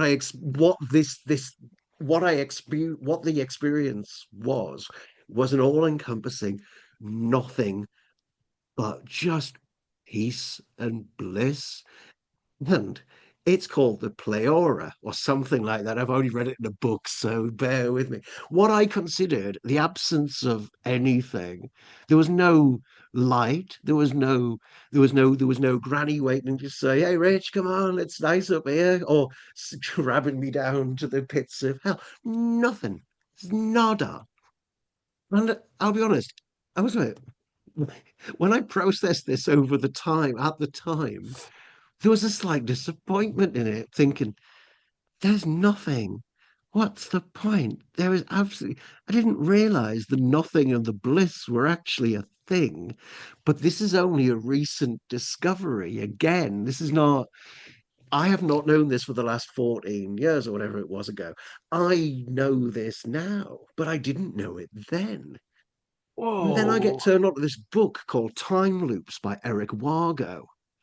What a book. What a book. Causal reality, causal loops.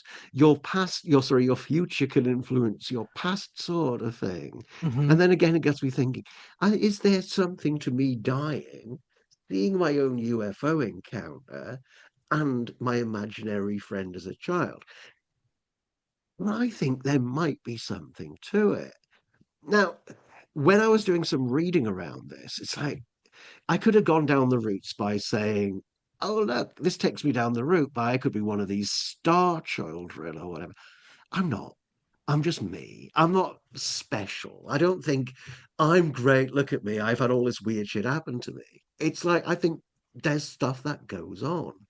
And what I've always thought is just unique is actually happened to more than it's not just me. So, I'm not looking out for validation or I'm the greatest because this weird stuff's happened to me. Other weird stuff's happened of greater degree to other people. But I think what's That been going on, is, I still haven't got, I'm not, I don't have an answer. I'm just deadly curious as to go, yeah, is any of this linked? Am I just again trying to put the square peg in a round hole?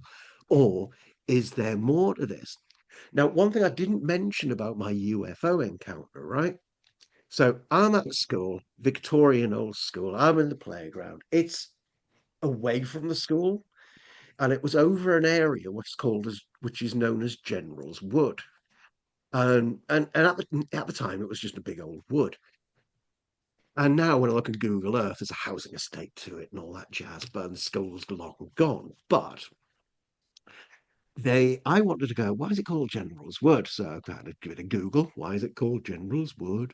And it turns out it's an old estate name and all that jazz. But what was more interesting than the name of General's Wood was in 1817, that was the site of a little village called Nova Scotia. So this is again Washington, Tyne, and Weir. So it's not like Canada, Nova Scotia, but it's still New Scotland. So a bunch of Scottish folk moved there all the way down to the northeast, set up a little village next to the mining area, Harrogate Colliery, and mined. Now, in 1817, there was a massive mining disaster there. 38 people died in the mine. And then a few days later, when they went to shore up the mine again, another 8 people died on the same site, trying to kind of shore up the thing. It was called pit damp or something. And hmm, so it was a massive, massive tragedy. Now, what got me is John Keel. Now, John Keel talks about certain areas being hotspots or window areas, sort of areas where trauma occurs. And these are where kind of hotspots are. So, for example, Point Pleasant in West hmm. Virginia, home The of the Mothman. Mothman, Yeah. home of lots of other weird stuff. That's kind of known as a general hotspot, but there's an awful lot of tragedy that went on there. Obviously, the bridge and other things as well. And Hmm. and and and that got me thinking again, am I square pegging, round holing? But John Keel talks about areas of trauma being these soft spots or hot spots, however you want to phrase it. But yeah, it was right above where I spotted my UFO. And I only discovered Interesting. that fairly recently. And so Yeah. I've been in touch with some historical societies around Washington and the Durham Miners Museum Hmm. and hoping to get some information about it and kind of seeing what I can do. But if I was truly skeptical, I could kind of easily turn around and say, well, there's the mining area, there's going to be disasters, etc. But still, nonetheless, there's Hmm. there's lots of weird stuff. Mind you, if I was skeptical, I could turn around and say my childhood imagination was my childhood imaginary friend was just my imagination. The next one was childhood imagination with added weather balloon, and the third one, what was it? The Jaffa Cake incident. Well, that was just being stupid, and the fact you never saw anything proves there's no heaven. So it would That have been the quickest is, podcast, but a bit more boring. man, that's But so it's interesting though. once you start digging away at it. Now, Yeah. again, like I jokingly just said there, but if I'd gone down other rabbit holes, where would I have ended up? But Hmm. I've got no answers. I'm still dead curious as to know Yeah. what's going on, but I don't think I'm that unique in that sense of, well, what's happened to me is my own things, but other people have had their own. Hmm. encounters as well. And I That's why think, it's so important to tear share these away at it. experiences. Exactly. Yeah, There- because we put there's them all more together. to. Hmm. Absolutely. Timothy Leary's always a big fan of this phrase, finding the others. And it wasn't always about finding other people to go trip with. It was finding other people to get different points of view and then Yeah, share that knowledge collectively. And that's how we learn, I think. Yeah, yeah, man. God, yeah. I like a good mystery, I guess what it is. Wow. How Is long it? did you die for? I mean, that's terrifying. Well, it must have been about a minute or so because I only turned blue. So I don't Yeah. know. They must have been quick on it, but Oh, it was eternal when I was in it. yeah, It was which I've bloody heard many annoying when I people came say. out. Yeah, yeah, but I've Now, heard people say that they didn't want to come but back. I what hear I that a found lot. interesting was it's not like what I would call a huge flip, but Jeffrey Kripal talks about sort of people having near-death experiences and coming back and having these complete change of personalities or Yeah. change of habits, etc. Um, what I found, and I'm joking to sound like preachy here, this is why I've come on finally here. You go. What I found was I I had this desire to stop being vegetarian and went vegan. And Hmm. it was, I'd like meditate and feel like I've jokingly said earlier about the meditating Bigfoot heads, but I'd actually just get like cow imprint and stuff Hmm. when I was meditating and just had this kind of real urge to kind of think, you're not doing well enough as a vegetarian, stop it. And then shortly after I went vegan, and that's kind of where I've been like for 13 years since. Hmm. So, like, for some people, you tell them that's not much of a leap, really, is it? You haven't gone from like eating a cow leg all of a sudden to kind of chewing on a lentil. But admittedly, my mother did cry when I phoned her up to say, Mum, I'd gone vegan. She's like, oh, what are we going to eat? It's okay. I'll have a curry. It's fine. It's like that Yeah. meme, Mum, Dad, I'm a gatherer, so rather than a hunter gatherer. I was that one. There's the point for that joke.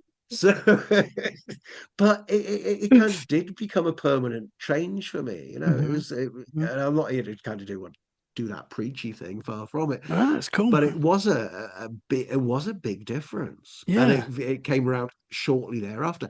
And again, I look into scientists trying to justify it by saying this, but it really did feel like a change was necessary.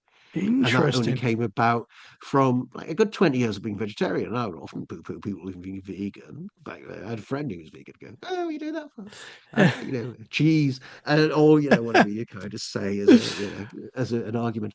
But Yeah. no, that was a real big thing for me. And again, I'm not looking for validation when I'm reading things, but when you read things and it comes up and it's like, oh, right. Me and half a dozen thousand other people have had these kind of weird things happen. Hmm. I'm not alone. That's quite Absolutely. interesting. Absolutely, So man. I find myself here now talking to you, by going, Yeah. hey, I've had some weird Oh, I'm ass stuff glad you did, happen, man, because it's been and it still absolutely keeps going on, but you amazing. never know what. Hmm. It's fascinating stuff. And I have to say to you as well, so I've had UFO experiences.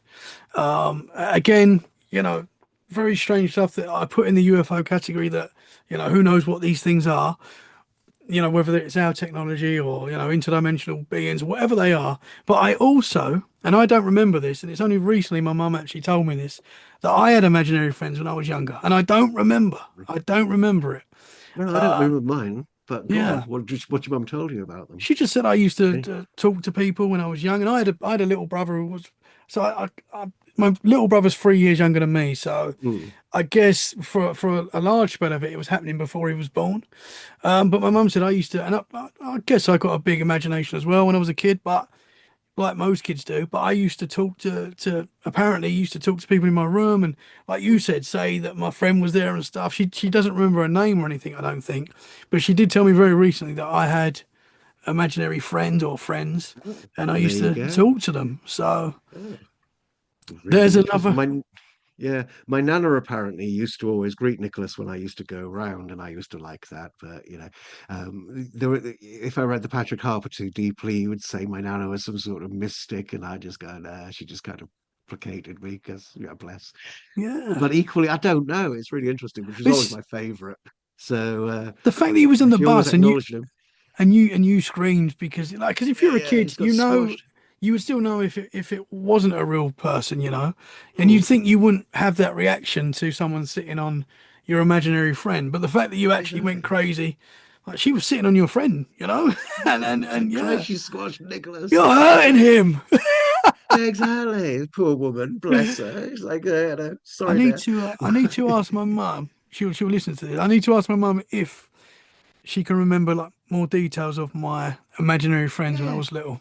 Well, some people remember a little bit more than others. Like Hmm. I was talking to my tattoo artist, and he remember his used to live in the shed at the bottom of their garden. Okay. And a friend of mine, hers was she had a strong belief that her imaginary friend actually lived in Africa and didn't actually visit, but they could talk to each other over communication. And That's she's interesting as well. recommended I kind of go down the rabbit hole of listening to the telepathy tapes because that Yes. goes in a lot about that. So I need to check that out at some Hmm. point to see Hmm. where that one goes. Yeah. But interesting. But everyone's got little things, but some people seem to remember other things about it. But the Yeah. common thing being is, yes, dinner table settings was always one, and That that is seemed to come up a few interesting. times. Yeah, Yeah. it's bizarre, but Y- what is it? Is it us? Are we projecting back? Are we our own daemons? Or, you know, have all these ideas of these guardian angels actually been true in some respect? And unfortunately, things do get lost in translation. So, hmm. the King James Bible is not going to be the same as what somebody said in Aramaic, for goodness sake. Hmm. It's Yeah. and a lot of things got twisted over the centuries anyway through the Hmm. kind of writings of the church. So, oh, we don't like the idea of that. That sounds a bit risque. Let's change that. And Yeah. all of a sudden, it becomes something completely different, Hmm. and you lose that whole idea of things. So, Yeah. I don't know. It's an interesting I one, think the but world is a lot more magical than some people think it is. oh god, yeah. The I think guys with like the us, we're very open, but there's yeah, some I people think that. the materialistic way is kind of it. I was watching an interesting podcast with Douglas Rushkoff and Grant Morrison the other day, and Grant Morrison being one of my favorite comic book writers of all time.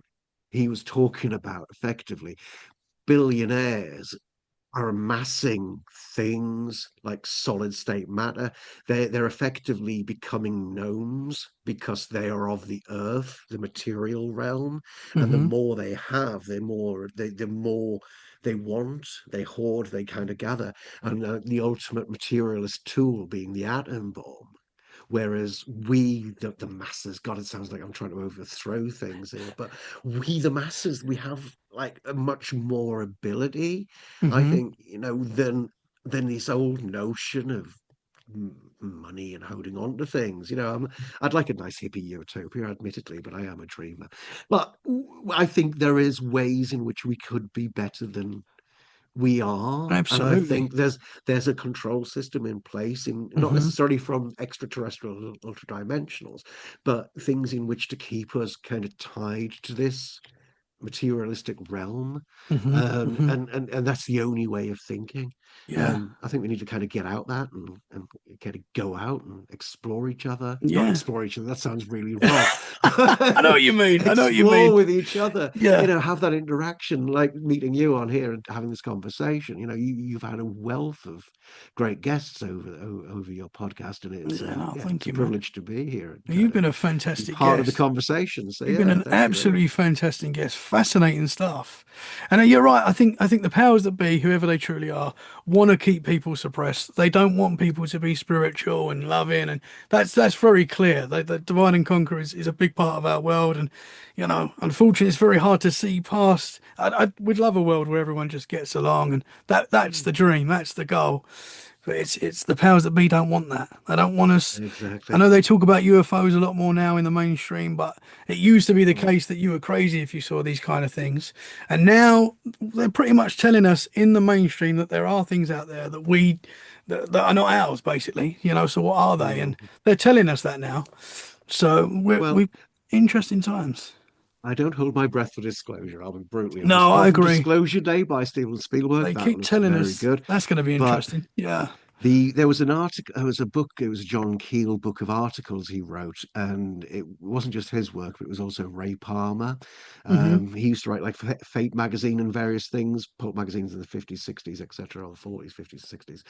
But one article he wrote in November 66, and it has this title, it's from Ray Palmer, Is Disclosure Imminent? Brackets, of course not, close brackets. And that was written in November 66. And the Yeah, opening line was something along the lines of, it's been 27 or 37 years or whatever since such and so, or 27 years since, or, this.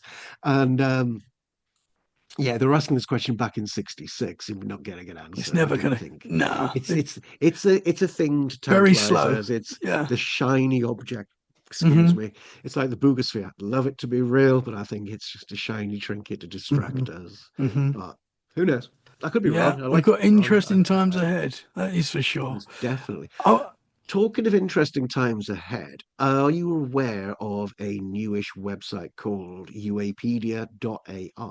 no, tell us, man. Right, I will tell you. I only became aware of them because they were hosting a UFO con called UAP Con. I think was it back in November last year?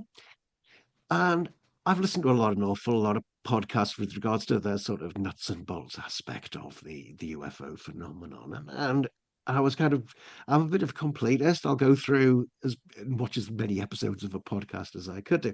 And I was going through that massive run of Jeremy Corbell weaponized, sorry, Hmm. weaponized podcast.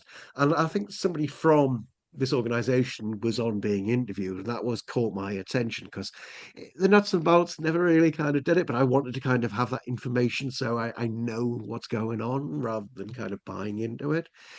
And so UAPCon looked really interesting, and it was kind of exploring UAPs and consciousness, and that's where a lot of my reading's kind of taken me. And I think a lot of my reading prior to kind of discovering UFOs has kind of prepared me for. Hmm. So I kind of they're advertising this website uapedia.ai as part of the UAPcon, and they'll reach out and say hello. They'll reach out if you want to help out. So I go on their website, have a look. It's kind of new and it's got lots of information getting built in, and their articles are being written, etc. And it's got a lot of good stuff in there, and it's got to have a lot of good work to go in there as well. But it looks beautiful. It's great. But I'm slightly Awesome, biased. man. Because I've reached out and said, "Oh, I'd be really interested in helping, in some capacity." Um, Over the years, I've kind of dabbled with writing and things like that, mostly for my own kind of messing about. And I thought I've got something to say here. Whereas with Bigfoot, I always felt I couldn't really put pen to paper because I haven't had an experience in that respect. And therefore, I'd feel like I'd just be regurgitating what I've read from other people. And therefore, it's just like an exercise in Polly Parrot kind of says. Whereas with the phenomenon, I felt I got something else to contribute Hmm. in a meaningful fashion, or at least something I can explore in my own kind of time. And so I reached out to uapedia.ai and I got a message. Oh, hello, we'll set up a meeting. You interested? And I met one of the founders, had a long meeting with them, and just hit base, and we got off really well. And had a meeting with them last week again, and I've been signed up to be a writer for uapedia.ai. I'll be Awesome, starting man. work imminently. Initially, I'll be working on the areas about consciousness and high strangeness, but there's a whole wealth of information to go in there. Oh, So I'm getting it on the ground level. It's going to be really interesting. There's a wealth of folk I'm kind of working with so far. We've got a little WhatsApp group, and there's some really interesting people within there. I do feel slightly like a little fish in a big pond, but it's okay. I'm like, yeah, but out man. of everybody they've spoken to, they've decided to kind of go forward with me as a writer. And I Wow. think it's really an exciting time forward. I don't know what it is, but I seem to have must have put myself out to the universe in some capacity Yeah. because you reached out to me independently of that, Hmm. and at the same time I started dealing with uapedia.ai, and I don't Interesting. know, sometimes you got to kind of go with where you go with, and even Absolutely. if nothing comes of it, it's the sometimes the novelty, the ability to kind of go off and do something a little bit different outside of the Yeah, norm, man. outside of your comfort zone, and it becomes really interesting. So Very, very exciting. watch this space, as it were, or do check out uapedia.ai. Have a look Yes, at it. If you're interested in it, explore it. Reach out to them if that's something you want to do. But yeah, really good absolutely, work. man. going to be going on. They're going to be start planning the next UAP con as well. That should be interesting. They're talking about several interesting names and collaborations with some of the large consciousness organizations, etc. So there's going to Ah, be sort of really big work and interesting work coming along, but more definitely in the consciousness field. But the idea is to give people a good knowledge background in the whole phenomenon. So get your nuts and bolts, you get your good books, recommendations, authors, you get your topics, like your sightings, etc., and so on and so forth. What are you going to need? It's going to be one stop shop for UFOs, yeah. UAP, and consciousness stuff. So Awesome, there man. you go. Sounds Big awesome. plug there, but I'm quite Let's excited. go. Yeah, too right. It's I'll a put great that honor in the to, show description so yeah, people can please do go if you don't mind. and check that out right now. Yeah, so yeah, Very interesting interesting. times ahead. So thank you. Congratulations, man. Thank you. And thank you so much for coming on to you are such a cool dude, man. I hope this is the first of many conversations. Thank you very much. I feel like we could go down many rabbit holes. We need to do Well, I more think we've only podcasts, just brother. started scratching I the think we've surface only there, just Tim. started, but super interesting. And thank you so much for sharing your experiences, your thoughts and opinions. You're a fascinating dude, man, and thank you. I'm Thank you ever glad I so reached much. out. I'm glad you came on, man. So thank you very Thanks ever much. so much. Thank you, Tommy. Can you tell the listeners where they can find you? Other I'm Facebook, really. Richard Monk, Monck. If you Mhm. go Monk, I don't know who you're going to find, but it's not me. You can find me on Instagram at Sasquatch Rich, Sasquatch Rick. Mhm. I'll type my name again, Richard Monk. There's not many of me, and find me there. And that's pretty much it, really. Apart from I'll be writing for uapedia.ai at some point. Nice. And if you do want to kind of watch me in action, do check out Legend Seekers Network on YouTube. I recently did a podcast with them as well. I think by the time this podcast airs, my interview with Chris Olsford should be on there, where I go into a bit more detail on my UFO encounter. But at Ooh, that point, I was not aware of the mining disaster. So there you interesting. go. But Yeah. there you go. It's a great opportunity. I enjoyed doing Legend Seekers, as I mentioned earlier, because it's not every day you find yourself on Internet Movie Database with a credit to your name as director of photography. I thought I'm just the weirdo with a camera, with a phone camera, but hey, I'll take the credit, and I'm very grateful for it. But yeah, do check that out. It's a really Will interesting do, man. We show, will do. and Thank that'd you be very interesting to see where much. Daniel goes from here as well. If anybody Absolutely. follows Daniel Lee Barnett and He's a his very work, interesting young man. Yeah. I was Exceptional. never that organized at his Exceptional. age. I don't think I'm still That's why I said organized to him, now. it's ridiculous. Like I could not do anything when I was his age. And he's out there Yes, I finding could. Bigfoot when he's 13. It's insane. Amazing. But he's Yeah, an fantastic. He's an awesome dude. inspiration to us all. He But really yeah, is. really nice to see you. Lovely Nice to meeting meet you you. tonight, man. And as I say, hopefully the first of many. And thank you Thank you ever very so much, much. sir. Guys, thank you so much for listening. We hope you've enjoyed this episode. If you have, share it where you can. That is a great way to support the podcast. And we'll be back very soon for more freaky conversations. In the meantime, stay safe and keep it freaky. Bye for now. Thank you very much, sir. Yes. Thank you very much.